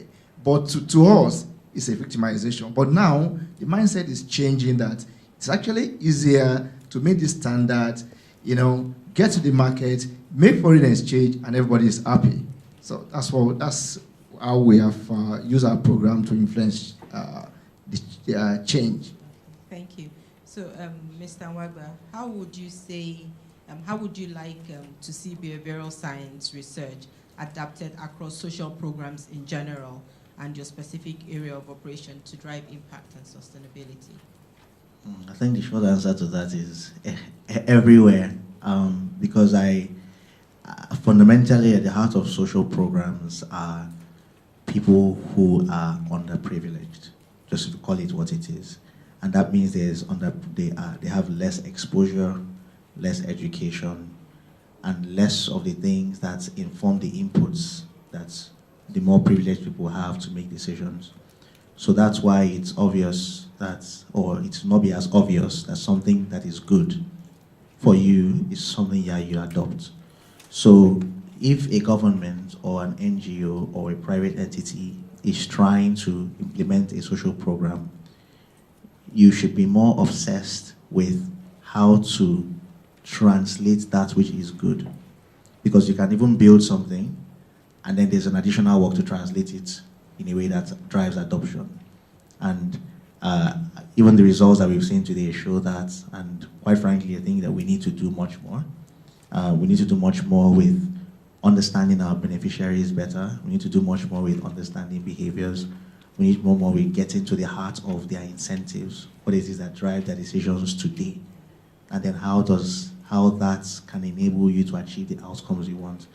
I struggled with behavioral science initially because if you strip it down, it almost comes off as manipulative until you understand it truly, that even I need behavioral science. And in other ways, people who understand my own behavior as well. I've done the heart donor check thing before. And every time I try to get a driver's license, when I used to live in DC, I would never check it. Because I just have this image of somebody cutting up my chest and taking up my heart, like it matters to me at all at that point. Yeah, my beautiful heart that I spent all my life not nurturing. But then, the moment that I had to uncheck, I don't care. It's who knows what happens to it anyway. So I think the same way that we need it everywhere. We need it even in the design. I think even where we need more behavioral science is another critical stakeholder, which is the government. Even though I wear the hat as a representative of the government, I come in very much from the private sector. And I think one of the challenges that we've struggled with, those of us who are quote-unquote technocrats, is understanding the incentives of the politicians. And it is important. You can't sit down here and be cursing at the National Assembly and cursing at the president, cursing at whoever you want to curse at. At the end of the day, they are the people who are the government. They were elected. So what are their incentives? What drives their behavior? What do they care about? So for example, if we really took behavioral science seriously, then I understand if a government official, and I'm not suggesting by any means that anybody is this person, cares about their popularity. They want to be popular, they want to be loved, they want to be known. And they're either willing to buy, to either like, I don't know, go to a community, give rice or give whatever. They want to be popular. Or they want to execute a program. If your program is taking too long, it's not working, they're not getting the popularity they want. You're talking about, oh, I'm getting my structures right, I'm getting my process right, I'm getting my technology right. They will go and do a thing that gives them the popularity. But you need to understand their behavior, understand what drives their incentives, and it's not necessarily a bad thing. So for example, I'll give you, and again, this is not suggesting at all of any particular government official. In fact, it's not, it's just an example. So if I was executing a social program and the local government chairman cared about their popularity and the market is giving me a hard time, I want to get my loans to these traders. They want it. They want to trade. I have my technology, I have my agents, I have everything. But the market leadership is giving me a hard time. We call local government chairman and he says, I don't care, whatever, right? Especially if you are now from, let's say you're a politician and you think it's from the party. The moment I say, don't worry, I will take you and I will walk you through the market. And I will even have an event where you get to take the glory and tell them how they should use it well and they should pay back and they should do their trade. All of a sudden, compliance rises. Then they will start calling you, when is that event? When are we going? But at the end of the day, I've gotten the loans in the hands of the people, but you've gotten your credit. So I feel like even the behavioral science and the understanding should apply not just to the beneficiaries, but to every stakeholder along the way who has a series of incentives and intentions that drive them. So if I wanted to do more, I will do more of behavioral science, I think that we will now start to study all our stakeholders so that you find that some of the roadblocks that you hit as an executor get away once you understand how to align incentives. Thank you so much. That's been very insightful. Mr. Yusuf? Sure, and I think I fully align with his comments. For anyone who desires to have a successful project, it's important to understand the levers of behavioral change. Why should people adopt whatever new system you're bringing in place? There was a time we did a study in some years ago as Accenture and looked at the banking industry and realized that most banks use less than a third, less than 30% of the capabilities of the software, of the banking software that they've invested huge sum of money in. And that's in a formal, private, literate environment, and then you can then compare what will happen in a different environment. And so it's important to start with what's the need for each stakeholder. Why should each stakeholder go through the pain of leaving what they're comfortable with and picking up something that's entirely new? And of course, that then helps you derive the kind of skills, performance support, training, communication, etc. that you need to give to them. But in terms of what I would like to see going forward, I think around two things. One would be the concept of how can we make this sustainable, right? Such that it scales from 10,000 beneficiaries or 54,000 schools to the 100,000 schools that we have. So it scales from primary 1 to primary 3 to primary 1 to primary 6 across all schools and co. And so really, how can we make this sustainable? And what do we need to do to make this less of something that can change if a new administration comes in? So we have Buhari government for the next 4 years, but 2023, hopefully there will be a new administration. So would this continue to be part of our national program? How can this be funded? And my own hypothesis is, how can we turn this from subsidy and grants to something that is market-driven? So we give trader money from 10K to 50K, 50K to 100K, etc. But can we also then include access to market, for instance? That says, so that the executive of the free, that talks about national content, by Nigeria. But can we then have by SME? You know, we have 45 or 47 million MSMEs, of which 99% of them are micro. So really, we're a country of micro enterprises. So if there is a way we can then turn it around like you have in the US, where you have the Small Business Administration, and 22.5% of all federal contracts in the US goes to SMEs. I mean, that's about 16% in South Africa. So it would be nice to know what portion of contracts in Nigeria goes to MSMEs, as opposed to those that go to the large corporates. And that will start from even those simple things as the kind of criteria we check for. You know, ask for 3 years audit report and all of that stuff, which some of these guys don't have. So it's, how can we get the 100K trader money guy to then begin to have access to market, such that then there's an incentive to produce more, expand more, etc. And then the second idea I would like to see is, so there's this theory that women are typically good borrowers because they pay back, and when you uplift a woman, you've uplifted a family. I'd like to see how that plays out in this social investment scheme, and whether it should be more investment in women or versus youth, given that Nigeria is a very youthful demographic. So those are two points I'm curious to see some behavioral interventions. Thank you so much. I'm curious as well. Yes, we can say. Or do you want me to move on? All right, let me just mention again that the role of government is very important. Again, in social psychology and even in behavioral science, there's a theory that is called the principal agent theory. And what it emphasizes is the fact that once there's no congruence, between the principal and the agent. Now, I like to see the federal government as having a goal with this social intervention program. And the goal is actually to welfareism. That's the goal. But if you look at the state governments, it's actually a political tool.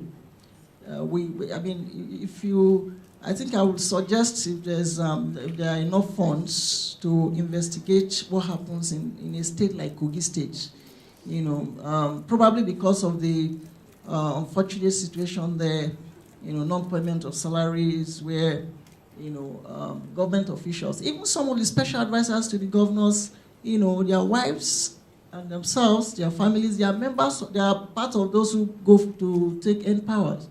People from Abuja, these are things that we've investigated and there are facts to substantiate that. So if it's going to be sustainable, it must, I think the responsibility to drive it must be more with the NGOs, people who are not politically inclined. Because as it is now, the sustainability is just like needs. We know of needs, Nepal and all, how they came, and because of the politics involved, hardly could they survive. That's what might happen to the NSIP, except it is done in an objective way, where the interest of the people, is at the front burner, without allowing state governors and their cronies to, take advantage of these vulnerable people. In fact, I can tell you that in Kogi State, for instance, I'm sorry, I know what happens there, so I can use that as a case, Now, you have a situation where commissioners, and some people are close to government, they identify those who get some of these benefits, and then they have to give kickbacks. Now, how will 30,000 naira, be enough for a graduate? And yet from that, of course, most of them are in Abuja, and the environs, but they are members of, they partake in this Empower. And from the 30,000, they have to give either a commissioner or special advisor to the governor, who must have actually facilitated everything, to give some kickbacks.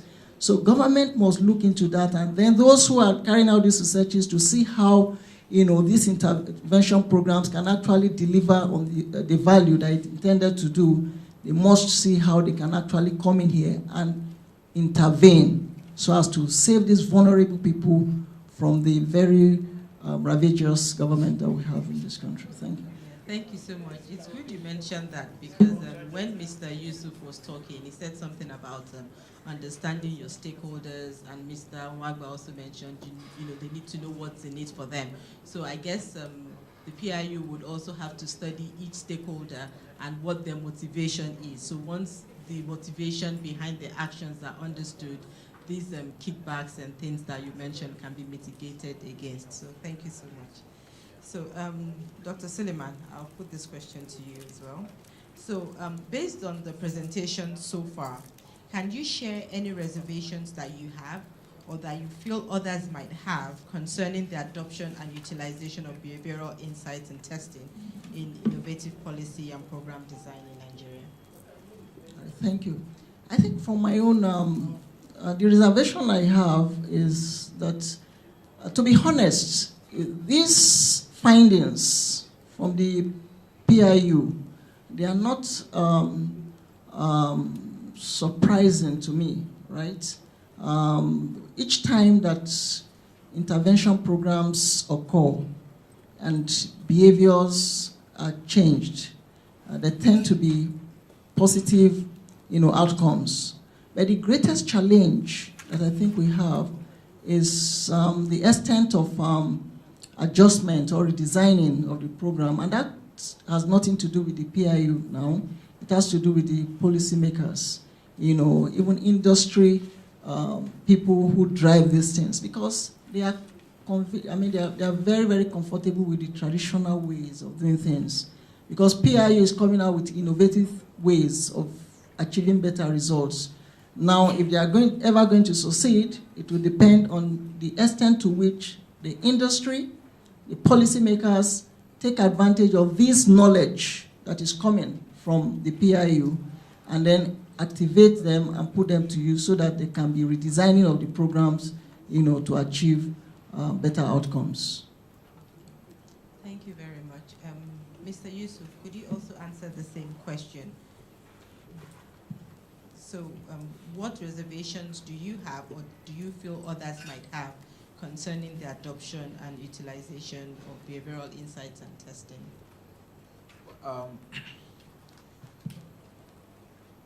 Not necessarily reservations, but just things to consider. And I think that the first will really be around the whole essence of consent, right? Consent to use my data, consent in terms of what further use you put my data to, whether it's about data privacy or protection.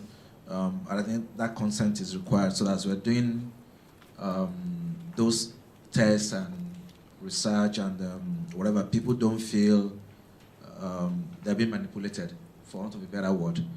So it's important that there's an opportunity to opt in, opt out, and that consent is clearly asked for and obtained at the beginning. And I think the second, it's really around embedding it within the process. So, your normal quality assurance process of plan, do, check, act. And so if you use that same cycle, you can then close the loop. So it's how do we then ensure that the outcomes from the behavioral science interventions are ab initio factored into the implementation plan, so that there are specific places where those innovations must come in and where they will be used to revise the plan going forward, etc. So that cumulatively, it will only get better as you get outputs, you refine it, and use it to redesign. Then you could then have something that hopefully can speak for Nigeria. And talking about that, Nigeria is as diverse as the 36 states or the 52 or so local governments in Lagos. And what works in Ikeja may not necessarily work for the guy in Badagry or for the guy on the island. So again, it's knowing those cultural nuances and getting from the helicopter view to the ward or local government level, where, or even at tribal level, because again, at the end of the day, we're all tribal, and tribes do affect our nuances and some of our behavior. So it's really just bearing that in mind to make sure it's fit for purpose for Nigeria. Thank you. This next question, I'm going to direct it to you, Mr. Wagner, because I know you deal with a lot of data on your project. So the modeling of behaviors over time requires big data analytics. We need this data, credit reference, we need all the data. Now, funding often becomes a challenge, especially in developing countries like we're in here. So how do you plan to achieve your organizational goals while mitigating this challenge? The challenge of getting data, the challenge of using data, data protection, like he also mentioned, and even obtain the data from the start in terms of funding. How do you mitigate against this challenge? First of all, I say we make friends with people who understand, so that it's easier for us to implement. And what I mean by that is, again, back to this question of incentives, and it's kind of an anecdote on our actual experience. At the beginning of the project, we had to get a lot of National Assembly approvals for budget, and we made a lot of defenses to the Senate multiple times, to the House of Reps multiple times. And there is, I would just say, a varying degree of understanding of how technology and big data, how critical they are to being able to execute a program like this correctly. And again, it just depends on what you know and how much we have communicated that. So it would be difficult. Back to what you're saying about costs, it was difficult to get the approvals to spend what was required to be able to deliver an operation that can even give you data that you use to do your interventions. Because it was always a question of how many beneficiaries can that give, how many 10,000 naira loans can this your 1 million naira server achieve, or how many this can that achieve. And sometimes it's just, I don't understand it, so you guys probably want to park this money somewhere and do something else with it. But you start off by finding kind of alliances, NGOs, partners, NESG, PIU, Gates Foundation, Rockefeller, people who have done this before and who can support the program in many ways, and using that to demonstrate what is possible. So now, whenever and then, when we go back to the National Assembly or to the stakeholders, as we have, and we show you our dashboards, and we show you the reports, and we show you the interventions, and we show you what has done, what has worked, what has failed. We show you people, we show you process, we show you numbers, we show you GPS location, we show you all of that. Then first of all, you're wowed. Next thing, you understand why you need to spend. So the important thing is to first of all, find the path of least resistance to show what is possible. And as long as you can do it and convince people about it, then most people want good things. They just don't understand it enough at the beginning. Thank you very much. Dr. Alaba, understanding the PIU as an on-demand behavioral science advisory team, how do you think the PIU can secure engagement of private sector organizations to scale social welfare programs or create new impact areas? Well, coming from my background again, and tilting our program to dealing with the private sector. First, you need to, which is usually a struggle, to get the private sector, private individual to understand what can I gain from this. You should be able to demonstrate what is it there for your targets. It's very important. And in the first instance, you need to be able to have the background idea of what your clients or your targets, what they need.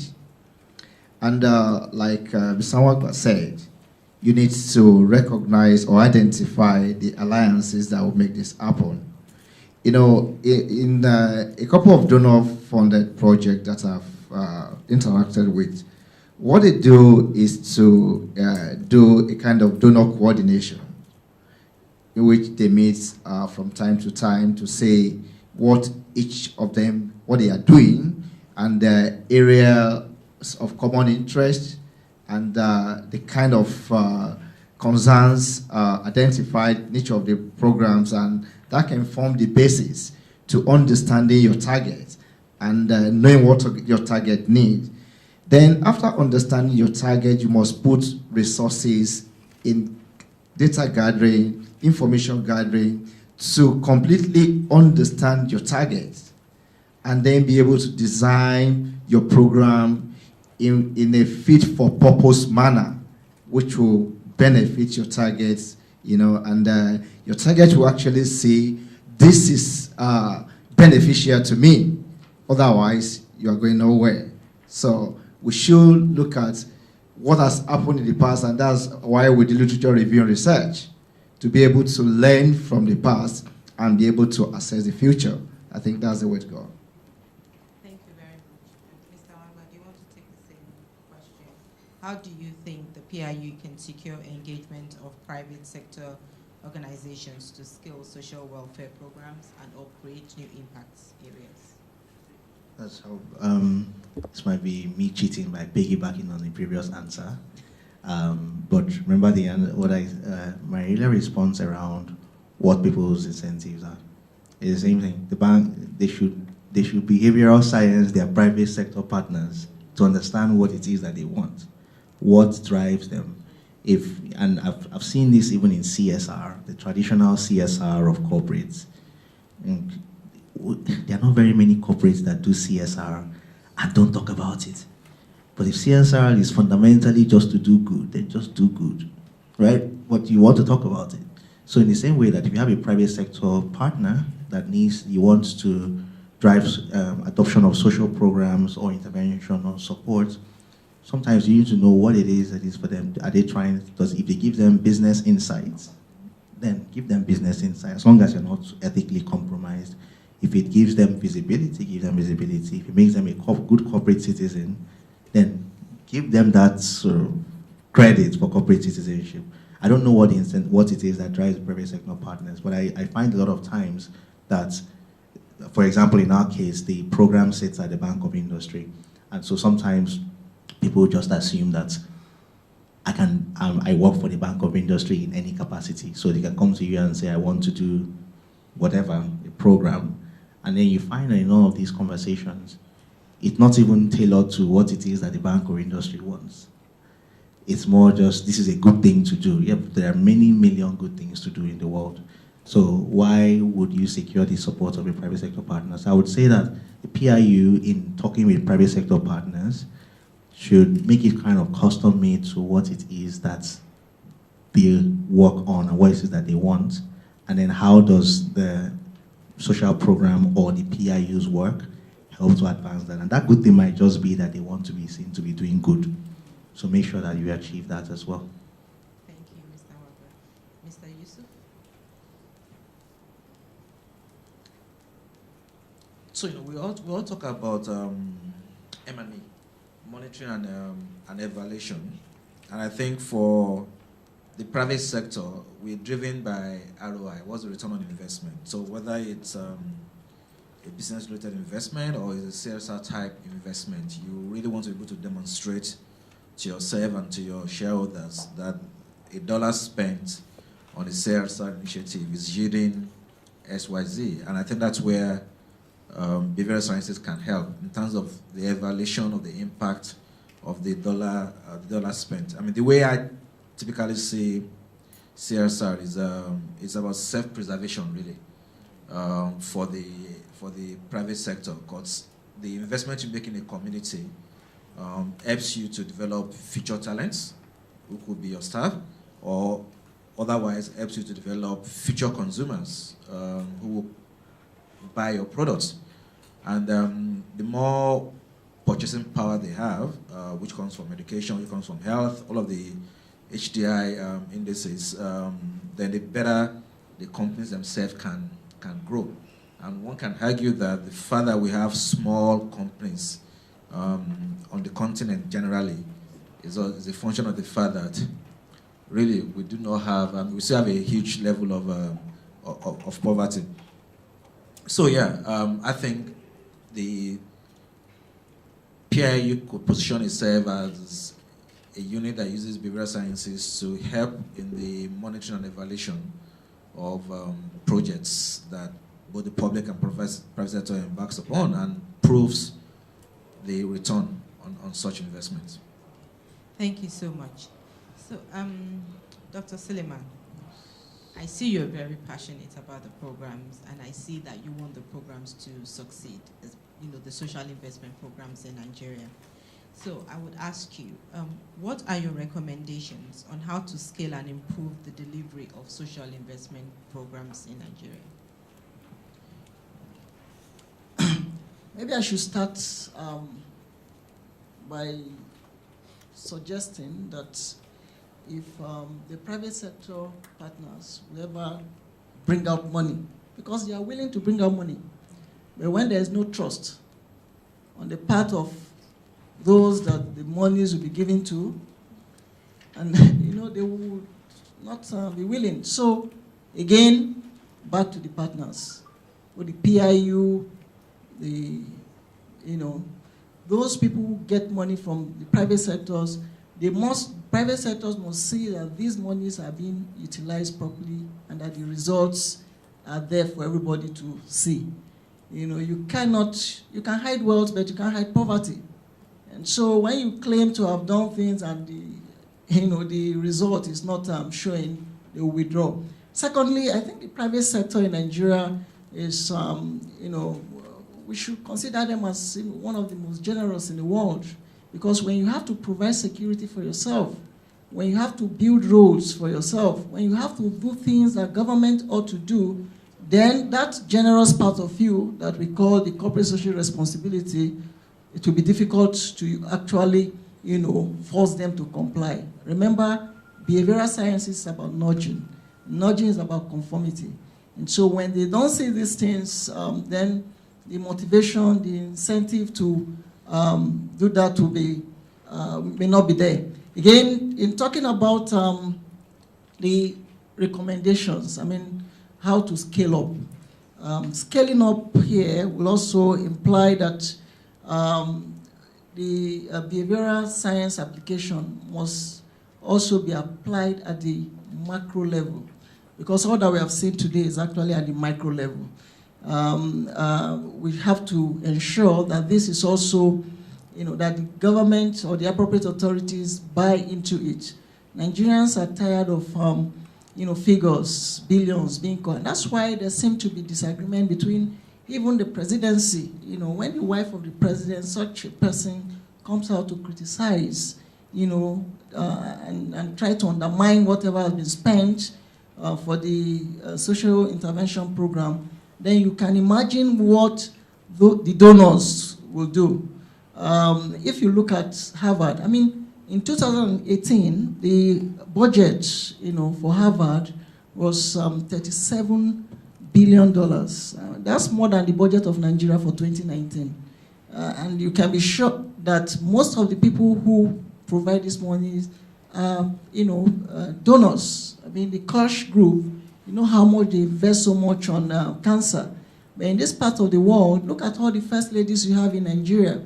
as soon as they come on board as first ladies, the first way to siphon money is to start a pet project. How many governors today that are no longer governors, I mean former governors and former first ladies or former wives of governors and presidents, how many of them sustain their so-called pet projects? Because those are, strategies to siphon money from government and international organizations. And these companies know. So until we are sincere in how they utilize whatever they get, I think scaling up will be difficult, but I believe that we'll scale up. And doing so means that there should be attitudinal change, both from government and all relevant stakeholders, in ensuring that the purpose for which money is released for whatever to be done is properly done. And I think that the PIU or the behavioral science can work with universities also, because in most universities today, behavioral sciences are not even taught. I mean, they don't exist as courses. Those who study sociology, who study economics and all, they are just about supply and demand. So until we begin to look inwards, because we are going the way of application, and until we look and try as much as possible to incorporate this aspect of development interventions into our curriculum, it may actually be difficult to scale through. Thank you. Thank you very much, sir. I've just been nudged that we've gone over time. So I'm just going to go through the key things that I picked up from this lovely discussion. The word design kept coming up, which shows that in the design of these social investment programs, we need to take into consideration that it's well designed, the behavioral considerations are taken. And also, you also talked about cultural and political context, which also goes to show about understanding behavior. And then one thing that I specifically took out that I would say personally I did not even give a lot of consideration before is stakeholders, as in, so not only focusing on the beneficiaries, but also focusing on the stakeholders. Because so when you know what's in it for them, when you know what motivates them, then they can help implementation go more smoothly. So that has been a great insight for me, as I'm sure it's been for a lot of people here as well. And Dr. Suleiman, you said something. You can hide wealth, but you can't hide poverty. And for me, it rang a bell. Because after you said that, then you mentioned that, someone made a remark that, there was no impact on the program. And yes, the person may be justified to make that remark. It's because poverty is not hidden. And it goes to show us the size of poverty that we have in Nigeria.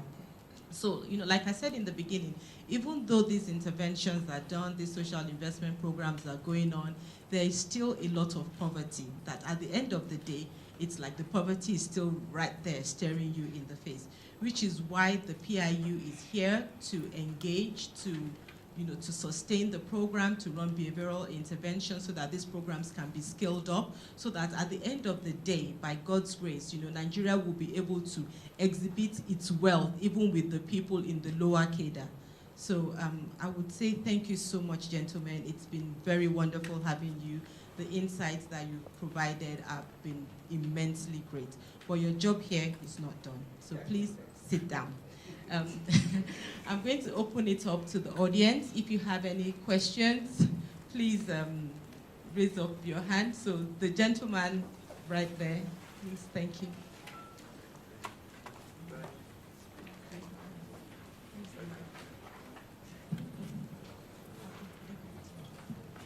If you could please introduce yourself and then ask your question. Thank you.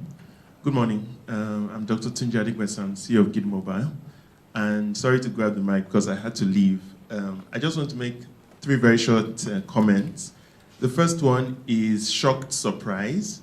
I'm a member of the Human Capacity Policy Commission of Nesg, so I basically came to support our program. I wasn't expecting the quality of the results, the quality of the research, the quality of the panel. So it's a shocked surprise because often government doesn't do as good a job as they might about talking about what they're doing. So I was really fascinated by the depth of thought behind not just the programs themselves, but the attempt to measure and push. So that's just a comment there on, I'm very surprised, very happy, very pleasantly shocked, in that sense.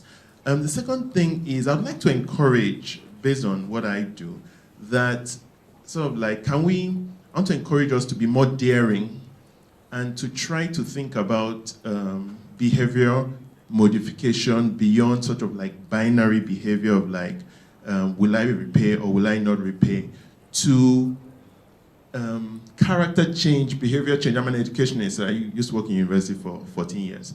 And the whole purpose of education, when we say education, we think of educational institutions. But when you say education, it's about human beings becoming more things. So if you think of corruption, if you think of entrepreneurship, a whole lot of things are education. So what about process-driven, repeated games, and using gamification and things like that to say, how do I make people entrepreneurs? How do I make people change what they do? Can we nudge you in that direction? Final comment is, where do you need help? That's not a thing I normally would say to people in public sector, but I'm so fascinated and I would want to know, where can the private sector actually, what are the things you need? What doesn't work? We do a lot of gamification to drive student behavior. So have 200,000-300,000 students and say, how will I make you study? We do rewarding, we do social dynamics and stuff like that. Do you want to do learning? Do you want to have platforms to test hypotheses? It's great work and would love to support. Thank you. Thank you so much, sir. Thank you. Thank you. I want to take a lead. My name is Orwell Achumba. I'll tell you where I work when I finish. That's my question. I want to take a lead from the last speaker, and I want to thank the panelists. My question and comment,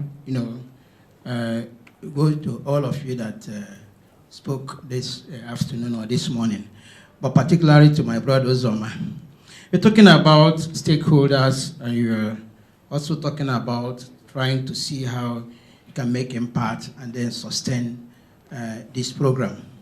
But throughout the discussion, I didn't hear anything about these beneficiaries. What happens to them? Do you just throw them into the market after you have trained them?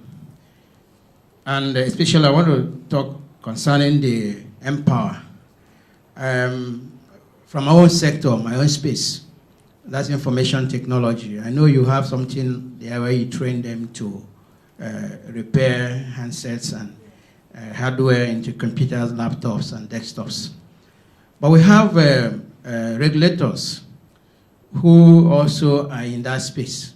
How do you interact with them when you talk about stakeholders? When you finish them, I don't know what kind of certificate you give to them, because some of them may go into their own private business or go for employment. And there are licenses, can give them digital literature certificates and all that. I've not really seen much of that. So that those that want to continue their studies or in that area can now progress, have certifications, and then going from the foundation to the pre-professional and then the professional. And then they can now advance what they are doing. And we have the phobia for certificates in this country. So I don't know what you do. Nobody mentioned that kind of thing. And so that we will now know where you can come in, how you can use the beneficiaries, the stakeholders, the beneficiaries also can advance and progress. So that if there is sustainability, there will be this continuity in what they are doing.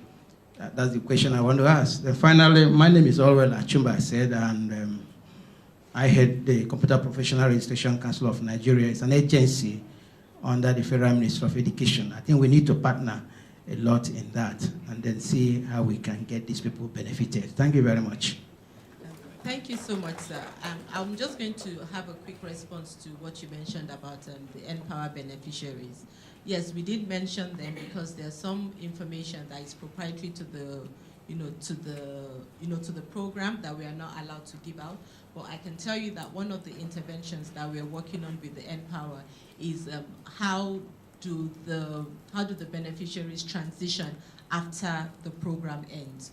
So we're running interventions on, do they want to be employed? Do they want to be entrepreneurs? And we run role model interventions, which shows them how other people that have passed through the programs have set up. And this gives them an idea that they too can do it. Because sometimes, you know, you have people thinking, oh, I can't do it, I need this capital, I need zillions of money to do this. But when we show them role models that, see, this person started his business, maybe his farming business with 20,000 naira, and these are the processes he took and the steps he took. So we have role models that we show these beneficiaries, which also helps them at the end of the program. So yes, we are working on it, and Empower is also working on it in partnership with the PIU. Thank you. Yes, madam. After this table, we need to move to another table, so it will be next time. Good afternoon, everyone. My name is Titilola Akindende. I'm the program manager for DFID's Policy Development Facility. Dr. Alaba we work together. So I have a few questions and comments.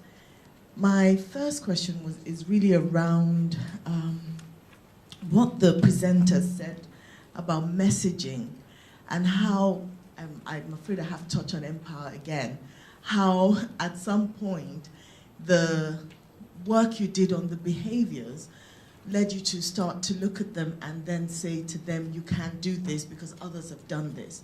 I wondered if there's a timing issue there. So why wasn't the sustainability aspect of it designed into the program in the first place? Because if you wait till they're almost exiting and you start to give them those messages, it's a bit late in the day. And that's what brings me to my comment. You had asked a question of the panel about the usefulness of behavioral sciences, and I think really that's the crux of the matter.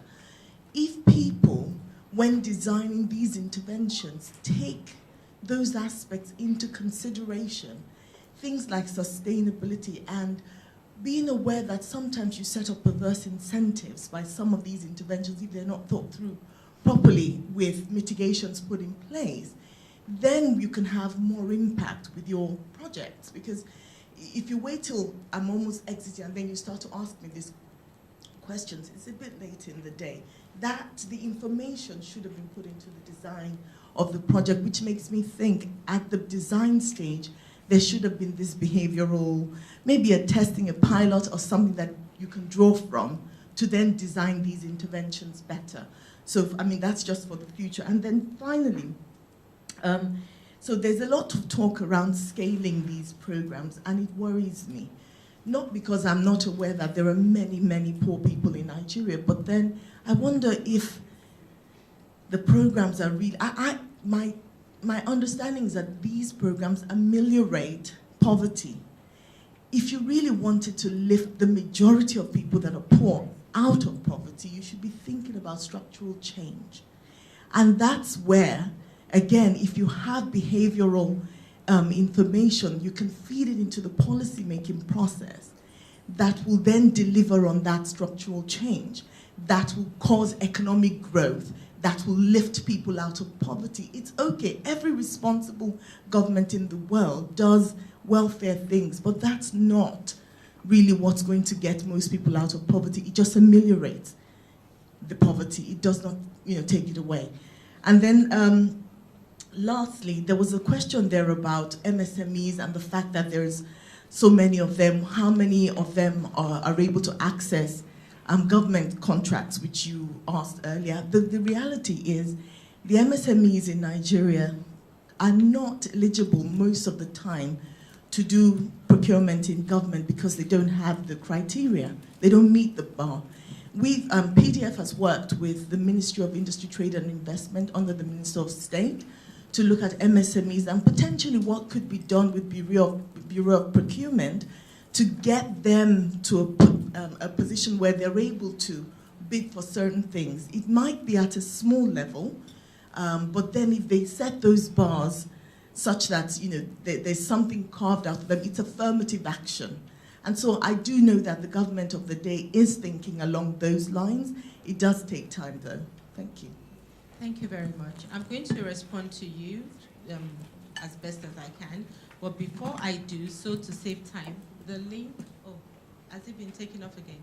The link for the survey at the end of the program is going to come up, so you can start that now. So we're doing it at the same time as we're talking. So I'm going to respond to you regarding NPower's interventions and the timing of the interventions. Yes, I do agree with you. It's also one of the things the PIU has been taken into consideration.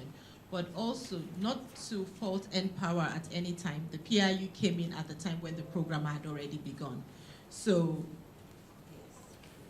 and you talk about structural issues as well. And yes, I do agree with you as well on that.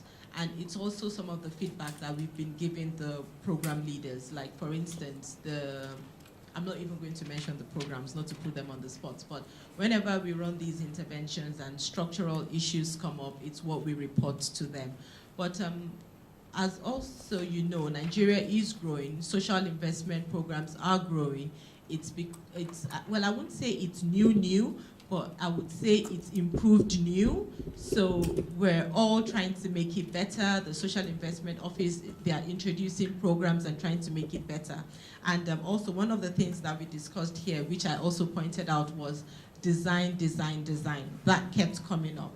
So henceforth, I hope that as programs are being planned, the PIU will be brought in to run behavioral pilots so that all these behavioral considerations could be taken into the design and structural reforms or structural changes or policies can also be taken into consideration right from the beginning. Okay, so. Where's the mic?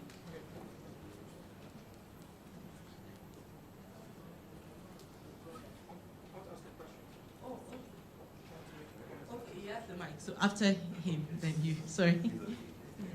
Hi, good afternoon, everybody. Good afternoon. My name is Sarah Kogo. I'm a consultant and I'm a global shaper. Basically, is initiative of the World Economic Forum. So, first of all, I would make a comment before I ask my question. So my comment is more like an extension to what she just said. So I did a little bit of research, and basically there's this concept called poverty gap, right? So one of the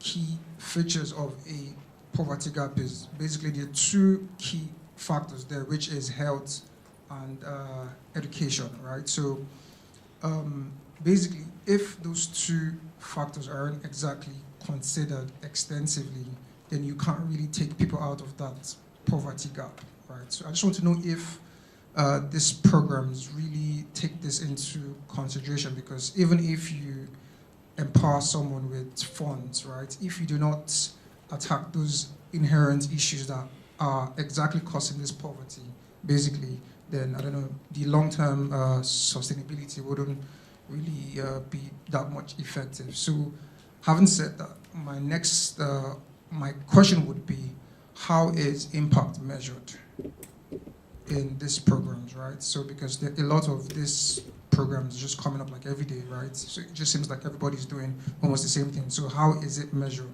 right? So yeah.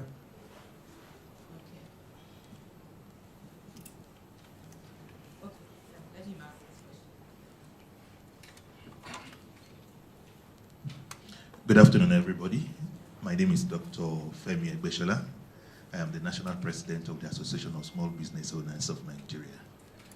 I want to say that this is a wonderful one we have had today.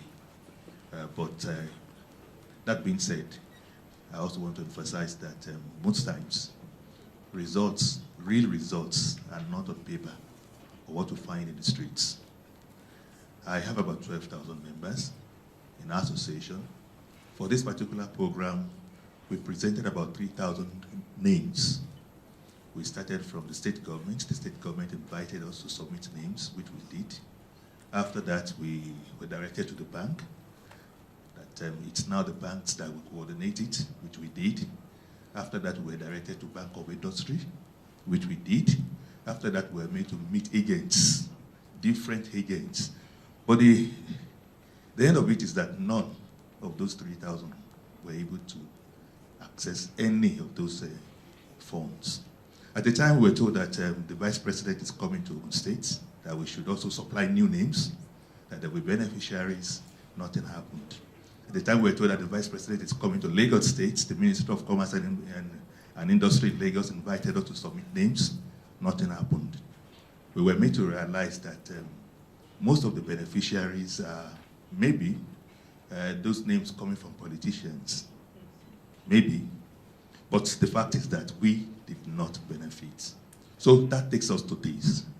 If we are talking about behavioral pattern, I think it's not to be focused only on beneficiaries, but also on those who help into implementation of these policies. That is maybe the facilitators or whatever.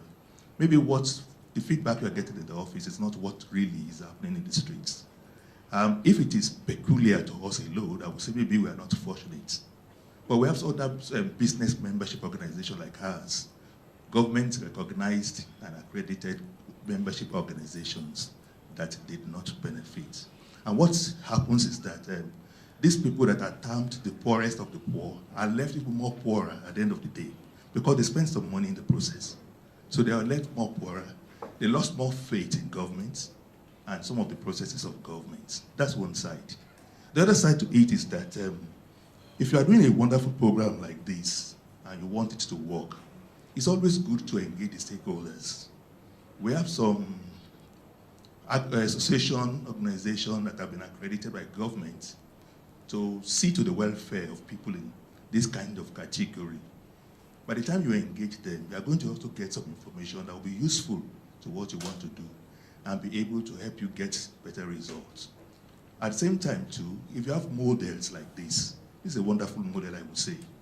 You also need to educate the stakeholders so that they also get engaged and use the results, the positive results of those models to help themselves and help their members.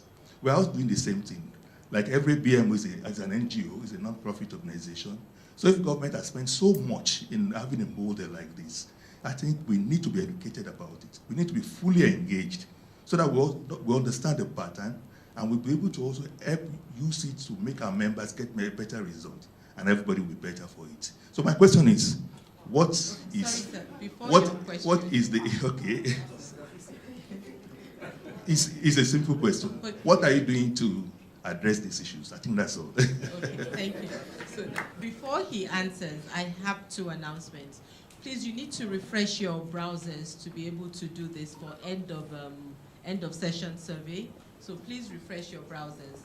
And Mr. Yusuf has a 2 o'clock meeting, and we've basically arrested him here, and he needs to leave.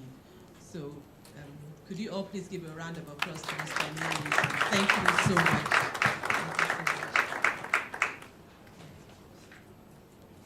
Okay. Thank you. Have a wonderful day. Can I go ahead? All right. Good afternoon, everyone. Good afternoon. My name is Abbas Agbaje. I'm an ESG consultant. My questions relates to the result presented by the Busara facilitators. I started thinking about, quite fascinating interventions, but a couple of things that came to mind are, one, if these same interventions are iterated, do you expect that the result will vary? You understand what I'm saying? I mean, the second thing is to think about some of those interventions like negative framed messages and all of these. Could there be some other explanations in terms of barriers that could have changed the outcome of the responses of the people? So then the other thing I'm thinking about is, we've got this very nice, beautiful, I mean, a lot of us are quite pessimistic about the performance of the government because we don't quite have access to a lot of information about what the government is doing. And therefore, for interventions such as these and some of the impact that we think these projects and programs have generated, is there any sort of plan to make it publicly accessible? Because, everybody talked about lack of access to data, possibly quality of the available data. But then I think the discussion has to also go ahead to how do we make this data available? Because as an ESD person, we conduct environmental impact assessment for capital projects, and a lot of these involve conducting socioeconomic studies in many rural areas. But then you find out that when we submit these reports to the Federal Ministry of Environment, all of the data that we gathered from interacting with people using key informant interviews, focus group discussions, and all of these, are these things also incorporated into decision making in the country? So I think this is a discussion we need to have about access to all of these information. Thank you very much. Thank you. So you mentioned that scaling up the results and that can it be iterated. Yes. So one of the things we took into consideration during these interventions and research is that Nigeria is very diverse. So usually we would pick maybe a state to represent each geopolitical zone, because what you get in Bauchi, for instance, might not be the same result you will get in Anambra. So the interventions are tailored for each geopolitical zone depending on the people. So some of the message framing, like if you saw for the homegrown school feeding, you saw the apron, it was all written in Hausa because the intervention was in Bauchi. So it's tailored to the people. Yes, it's the cultural nuances are taken into consideration. So some of the interventions that we run, maybe the outbound dialing one, maybe it's in Pidgin or it could be in Yoruba, and these things are brainstormed over and over to make sure that it's not misinterpreted. So for instance, I'll give you an example from one of the work we were doing. We had a message written in Pidgin, and I think it was something like make you go pay, or Jeep don't they mark people or something, but it was an MAK, which could be read as make or mark. So are they marking you or are they making you? Do you understand? So we take little things like that into consideration, nuances in Pidgin, in language. So we brainstorm on these things a lot. So it's not just thrown out there.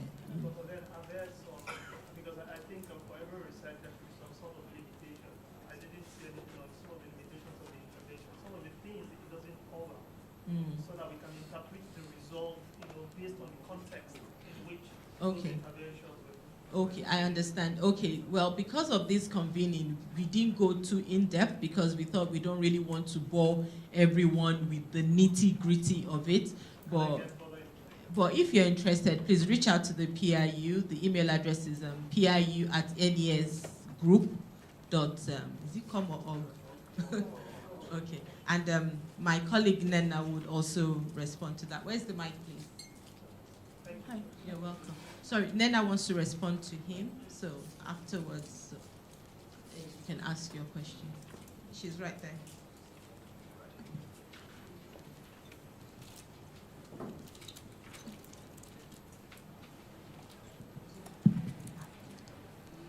So I just wanted to add a bit more to what Segi said. So your question was whether some of the interventions that worked would produce the same results when repeated, right? So what we usually do, I tried not to be too jargony when I made my presentation, but as part of social science research, when we collect data from our interventions, we do what we call regression analysis, and that allows us to tell whether all the results that we got from the field, like the things that look positive, whether they were just noise or coincidental. So the things that, if you notice during my presentation, there were times when I gave specific numbers. Sometimes I said suggestive effects. So once we don't have that statistical significance, that is our confidence level, that if you repeat this, you'll get the same results, we wouldn't put out numbers. So the things where we've put numbers are the ones where if you repeat the same test under the same conditions, you'll get the same result. So something that was done in Mina, if you went back to Mina and you gave the interventions to similar people, you're like at least 95% likely to get the same result. However, like Segi said, we have different zones. So if you were to take that to Anambra, for instance, the result may not be the same. And yes, you did say that sometimes we need to know why things didn't work, and that's correct. So usually we do follow-ups when we carry out these interventions and we get results, and we see that some things didn't work, especially where we went in with some level of assumption that it would work in a particular way. If we see results that contradict the beliefs that we had going in, we would do follow-up surveys to understand why things played out the way they did, and then we'd go back, tweak interventions, roll them out again, collect data, analyze. So it's an iterative process. Okay. Thank you, Nana.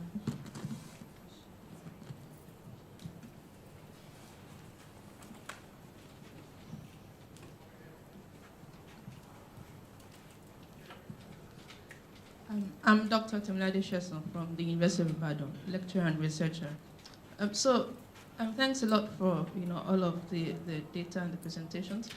And my original comment was linked to what he said about the need to acknowledge limitations, and not just, I suppose, of the actual outputs that have been presented here, but I guess of the field and the methodologies used as a whole.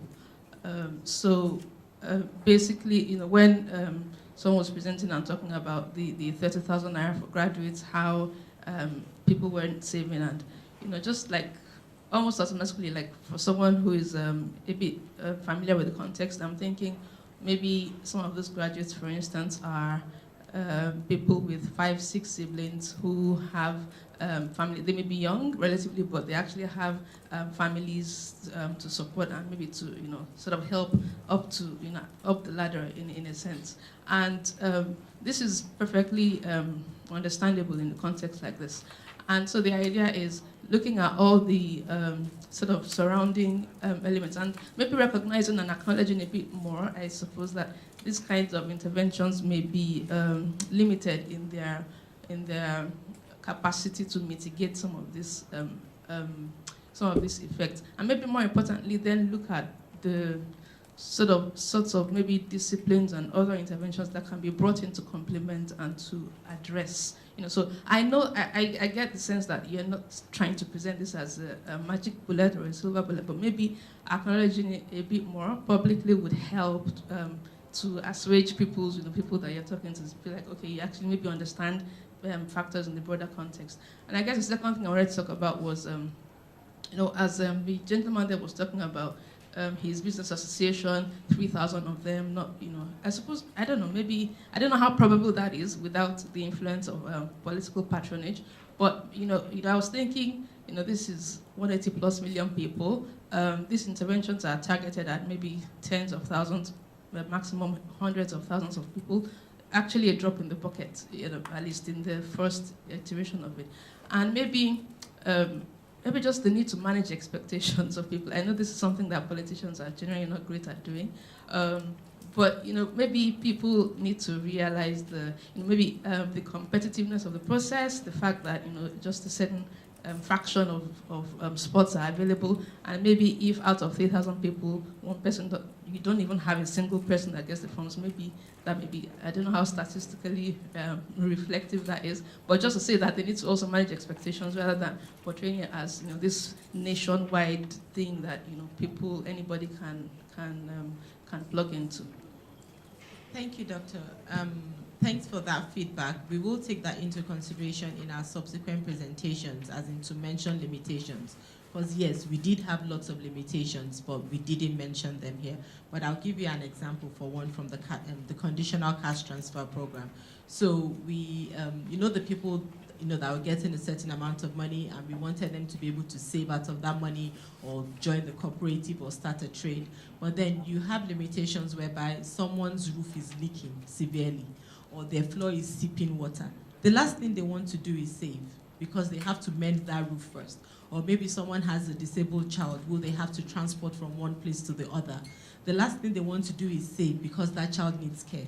So yes, there are limitations. There were a lot of limitations which we haven't mentioned, but thanks for the feedback. We will make sure that we highlight on those limitations for next time. Thank you. I'll pass it on to Mr. Nwagba now to respond to the gentleman. Sorry, I had a question. Did you answer the question about the poverty gap? So there were two factors you mentioned. Sorry, I missed them. I wanted to actually have you repeat what those two things were. You said you were asking whether they were being considered. Say that again? Health and education. Okay, so the beneficiaries of this program have kind of varying levels of sophistication. I think it's kind of even correlates with the loan amounts. So the people who have higher loans also tend to have bigger businesses, which are themselves a factor of things like education and exposure. What we do is only to address the education that has to do with your business and your ability to repay the loan. While that is in itself is education, it's not the way I like to think about this program is that I would never fall into the trap or advise our team and everyone not to fall into the trap of this being the solution to all the problems, but to fall into the mindset of using this to address a specific issue while we have to continue to solve structural problems in the country. So, but where you can use this to adopt healthcare, for example, the next iteration of the program has layering on top of it micro insurance. So, and there's a couple of micro insurance partners who will, by the time we get through those partnerships, you can now get micro insurance as part of getting a loan. So that means that when you have malaria, you don't let it fester for too long or even die from it. But now you can go to a doctor and get seen because of microinsurance that's baked into the loan. And when you have something like this at scale, then the actuarials start making sense, where even the government or partners or even the beneficiaries themselves can pay so much less.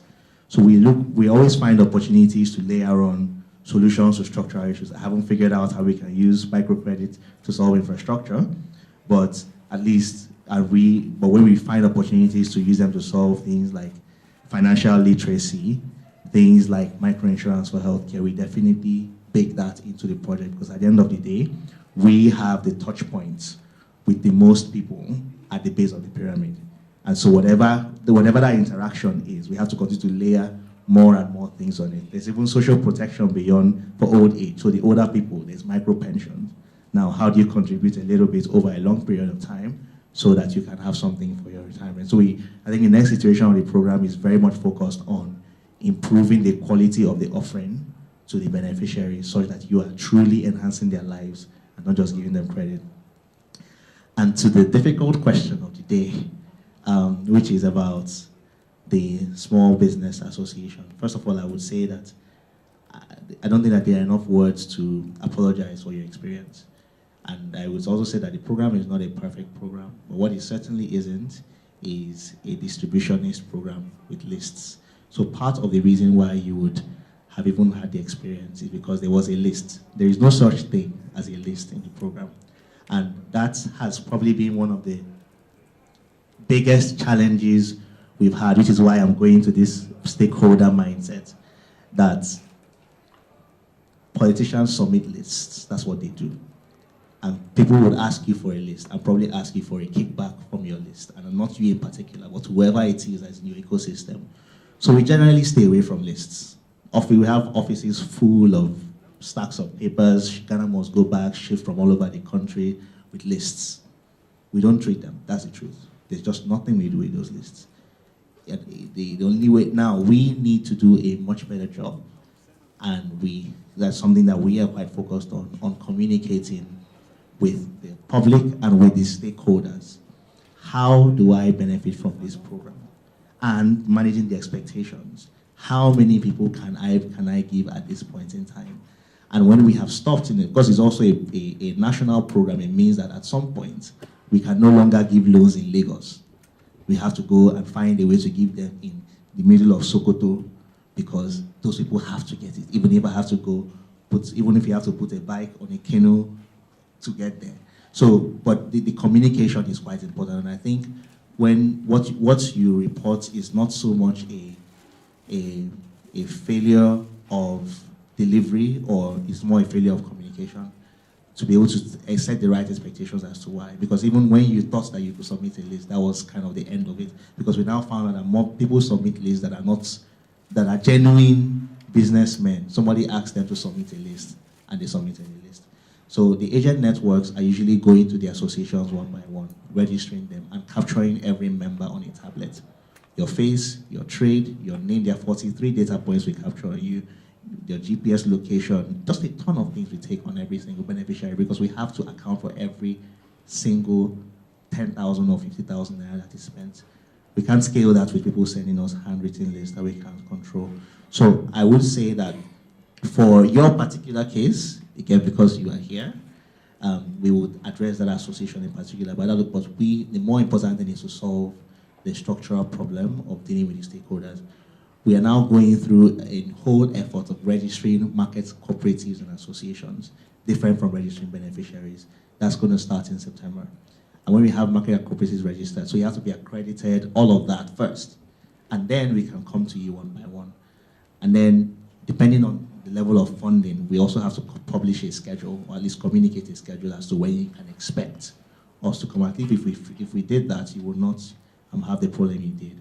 But I would also want to clarify, it's funny, like when they say, damned if you do, damned if you don't. That is, you don't win with the politicians, you don't win with the private people. Because if you ask the average political actor, that your typical politician that you describe, what they will tell you is, those people do not have any regard for us. Because they are not acknowledging our list and they're not giving us, don't they know that this thing that we institute said this thing? And then you come to, and they say, no, those people are giving in to the politicians' people. So we just have to figure out how to manage it. But I will tell you for sure that if there's one thing we are obsessed with, it should not politicize it and give it to political actors. Otherwise, those lists would have been served. And I hope we can do a better job at not just communicating, but over time that our results will show the same. I think that's really all I have to say. Thank you very much. Okay, so how many more questions can I take before the end? So that's one. Okay, so now just one more question. And then, so I'll just tell you what we're going to do next so we can speed up. After that question, okay, go ahead. Go ahead.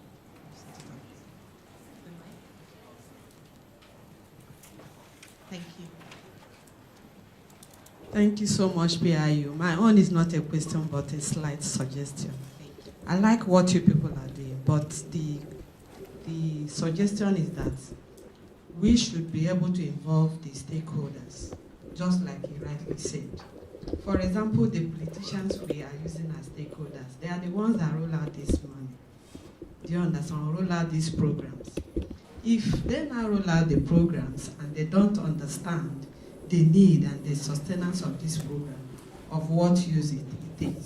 The objective of a politician is to show himself during his tenure, and once the tenure finishes, that's the end of that program. For example, somebody mentioned of the First Lady. I am not speaking because I work for Chartered Institute of Bankers of Nigeria, but as a personal experience, being involved in this type of thing. For example, a First Lady during her tenure, her objective is to showcase herself and say, First Lady did this during her tenure. But does she really understand that after her tenure, I need to sustain that program? So where I'm going is that sometimes when there is an intervention and a kind of behavioral science, you understand the problem of these people that they may not really understand the essence of sustaining this program. The PIU can also suggest it in their report or something to whoever they are reporting to that. Subsequently, the First Ladies or somebody, even if your tenure ends, you can as well sustain your program. That will also help you. Secondly, in this type of a program, it's not supposed to involve corporate, mostly corporate bodies. Corporate bodies are not the ones that are really involved in these things. Most times we need to involve the local people. That is the local government, people that are partaking, working with the government. For example, the local government chairman, that is people that are dealing with the grassroots of these people. You need to involve them in this kind of interactive session so that they too can understand the objective of what they are doing, because their own is to showcase themselves At the end of the day, when their tenure ends, another person comes and that program is being ended. So suggesting that at the end of the day, when you get such results, you let them know, and during the interactive session, you can call them, you can send them an invitation. The more they are enlightened, the more they will be able to know what to do for the society. Thank you. Thank you so much for the suggestion. It's much appreciated, and thank you very much. So could you all please help me give a warm round of applause to Dr. Barnabas?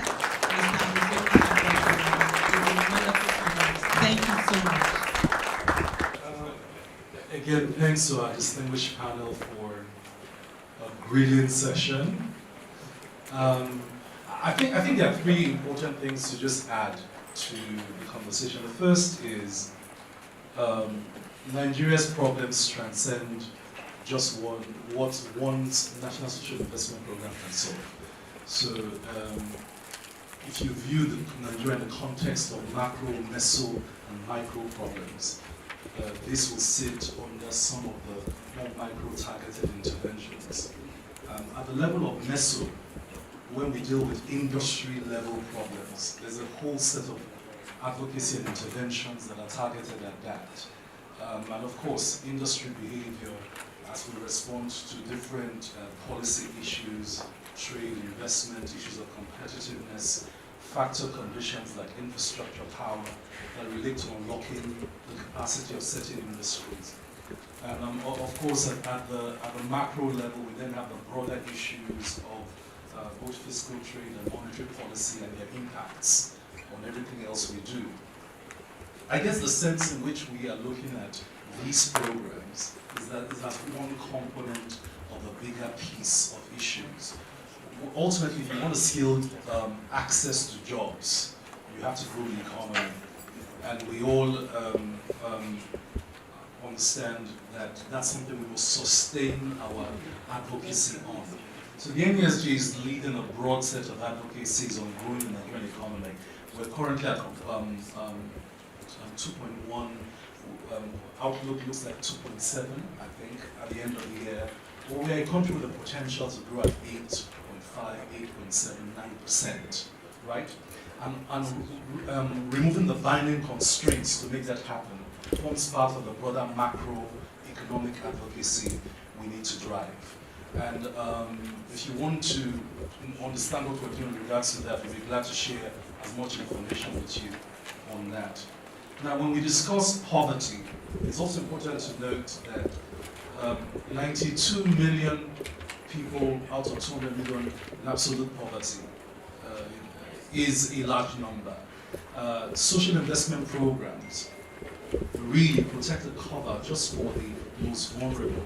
They are not designed by their very essence to lift 90 million people out of extreme poverty, and they can't. You must unlock the constraints to growth to create opportunities that lift millions out of poverty at once. What these small programs teach us is that there are a set of conditions that you can create to make that happen. At scale, you must then link them back to a larger number of issues that are beyond this program. And so, what I keep saying is don't beat this program to death. This program needs to just do what this program was designed to do, and then we go fix the other programs. And so the big question we're asking with the PIU and the wonderful team that have worked for the last 2 years is, can we take some of behavioral economics and science into agriculture, where there are 15 million registered smallholder farmers who need to access credit at scale, for example? Can we take the lessons we're learning into enrollment into schools, where we have 35 million young people, children out of school, or we need to put back in school? So the lessons, the key here is that the lessons from the unit are really nudges, tests, that the insights should allow us to go back up, to plan with policy makers how to design programs to lift 100 million people out of poverty in 10 years. That will be an economic miracle. And to do so in such a way as to grow, not just lift a few people, but raise the level of water. the entire level of the economy, then our small and medium enterprises will rise with the rising level of economic opportunity available to all of us. That is the task that the PIU will do its bit. We're committed to more feedback. You can write us if you have more feedback. But to be honest, that's what this one program was set out to do. Now, of course, there are SDG programs. They are universal basic education programs. There's universal health access programs. There's so many other programs in Nigeria. There's access to the scene programs that have key issues with behavior and behavioral expectations of different parts of the country. All these programs are programs that need the nudges, the lessons, the insights, the testing. And so we just want to encourage the PIU as we go forward into lending this kind of support to those broader programs in order to drive the change that we need. Sorry, ladies and gentlemen, we have to go for lunch. So I'll ask Segi to have a last word today, and then see you at lunch. And then we can keep talking about this. Thank you. Thank you very much, everyone. So we have heard that behavioral science explains that humans are not rational. And as humans, we are influenced by a variety of external factors and cognitive biases in our decision-making process. These often stem from our environment, our motivation, our memory, and all our peers. We all have peer pressure every now and then.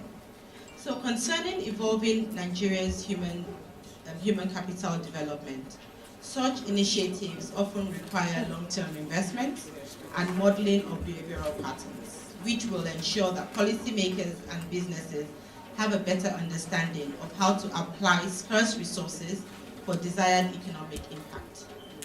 For this, the PIU intends to centrally manage the data gathering, analysis, and exchanges of lessons learned with regards to the deployment of any kind of social welfare program across the country. The PIU will achieve this by closely partnering with the institutions and stakeholders involved in designing and implementing these programs. Note, I said designing and implementing, so. Our vision is that the PIU will be able to demonstrate the value of applied behavioral science and lay a solid foundation for a behaviorally focused policy innovation unit embedded within critical social welfare programs. Ultimately, our goal is to leverage behavioral science to provide policymakers with the tools to better understand and induce desired behavior change, as well as institutionalize a culture of testing and refinement in government through behavioral science, where the embedded behavioral science unit has two core functions. One, be a reactive task force responding to particular needs raised by the public and private sector around behavioral design testing. And two, serve as an institution building unit working towards fully embedding the necessary culture and capacity for long-term integration of behavioral science into the Nigerian public sector.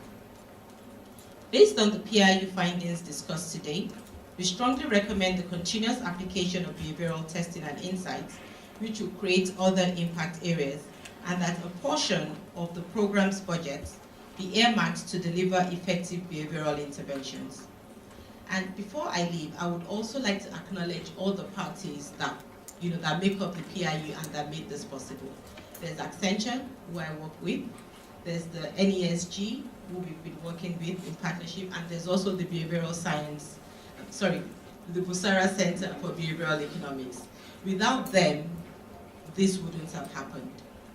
So we thank you very sincerely for your valuable contributions all through this interactive session. And for further inquiries, do not hesitate to reach out to us at piu@nesgroup.org. Thank you very much.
social innovation in Nigeria. Can you give us an overview of this concept and the essence of this work? Well, the Nigerian Policy Innovation Unit is a consortium, Nigerian Economic Summit Group, Accenture, and the Busara Center for Behavioral Economics. And the idea was that it was set up to specifically, in the first instance, support providing behavioral science testing, design, analytics to improve the national social investment programs. And the whole idea, the concept was programs by their nature, when you design them, should have impact, but the capacity to continually improve programs, leveraging evidence-based empirical analytics that takes into cognizance human decision-making behavior of why someone would pay taxes, behavior of why someone would access credit, behavior of why someone will comply to a government program or policy becomes key elements to identify. And so the consortium that has formed the PIU basically has worked with the National Social Investment Program for the last 2 years to support those programs, okay, in terms of identifying things that you could improve, that increases uptake, identifying things that you could transform, that improves impact, and identifying nudges you can make that can ensure that the programs achieve scale. Now, scale is important because when we discuss the poverty gap in Nigeria, we're discussing in absolute terms 92 million people in absolute poverty out of 200 million Nigerians. It means that we must attack the problem with incremental solutions, okay, over several different areas. So in this first phase of the PIU's work, which is more of a pilot, it allows us to test and prove that behavioral science actually makes a difference. And from the results we presented, we could see that the application of these testings and approaches do make an improvement in the performance of these programs. Now, the next phase is how do you scale behavioral science application to reach the scale of the problem? Uptake for smallholder farmers that need to access credit, uptake for smallholder farmer women that are excluded for cultural reasons and contexts. We now need to apply vaccine penetration, digital penetration, a whole range of social concerns and issues in terms of uptake of programs, compliance programs, and impact of programs. So what this does is that with our partners, it allows us to deploy broad-based capabilities for understanding human behavior, designing policy and programs in line with those deep understandings of human behavior to force better performance. And so what we will see in the next phase is an embedded PIU unit in Nigeria. Our partners, Busara Center for Behavioral Economics, are also in country now. And these capabilities that we've now built in country allow us to basically drive the numbers where they matter. Because as you can tell, reaching 2 million people out of 90 million, it makes a difference to the 2 million people. But of course, it doesn't change the huge narrative in the top line numbers. So that really is what this is about. That's what the support has been for. So you notice there were some concerns with the people in the room that, for example, the program, the NSIO as a program needs to undergo some redesign. Part of the process we've gone through is identifying the aspects of the program that we need to redesign, the components and concepts of the program that we need to adjust to make it scale. And so hopefully the recommendations that have come out of this phase will, one, reduce failure attrition, improve uptake, improve performance of the program, and improve overall policy performance. I think the last thing to note is that these programs fit within the microeconomic interventions. They do not change automatically the macro. So the future application of behavioral science will include application to macro issues, country level, industry level behavior and shifts and changes beyond the micro application to specific targeted interventions. So we're excited about the future. We think that Nigeria will benefit a lot from this kind of programs. We've seen these programs achieve huge results in other countries in education, in health, in financial inclusion, and Nigeria is on its way to doing the same.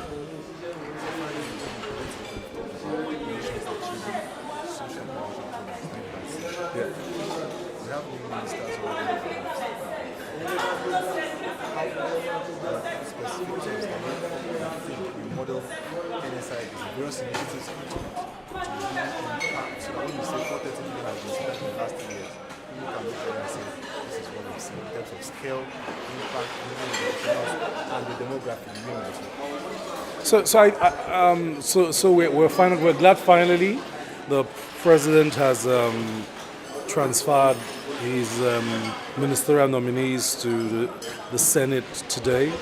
I think it's important for the cabinet to form quickly and to get going with business. 5.4 persons, Nigerians, go into poverty every minute we waste. So there needs to be a sense of urgency to settle down and get going with business. We expect that this cabinet will bring certain capabilities and capacities to bear. Of course, the first capacity is the capacity to tackle the broader issue of economic growth. So we expect that the cabinet will quickly review the economic recovery and growth plan and agree on what the top priorities are. We expect that the cabinet will quickly settle down to driving trade volume and trade competitiveness. The president has just signed the African Continental Free Trade Agreement, which needs ratification, domestication, and implementation. That requires that there is an economic team that is almost ready to hit the ground running to get going on that. We expect that in order to tackle jobs, that the Labour Ministry, along with the Ministry of Planning and the other key economic sectors, will get down to the job of expansive growth, which will mean, of course, attracting larger capital flows into the critical sectors of the economy to cause them to grow. And of course, removing the binding constraints of infrastructure, roads, rail, national corridor, and power will be key to doing that. The president has just announced his signing of the German partnership to boost electricity outputs yesterday. So we're hoping that with a cabinet that has been nominated, they'll hit the ground running, and by third quarter we'll start to see performance on the budget for 2019, which of course, as you know, was passed only was signed into law only in May, which means that, and with the ministers not on board, budget implementation has been low. We need to see whether we can drive the budget to 50%, 60% before the end of the year. So their work is cut out. We wish them well.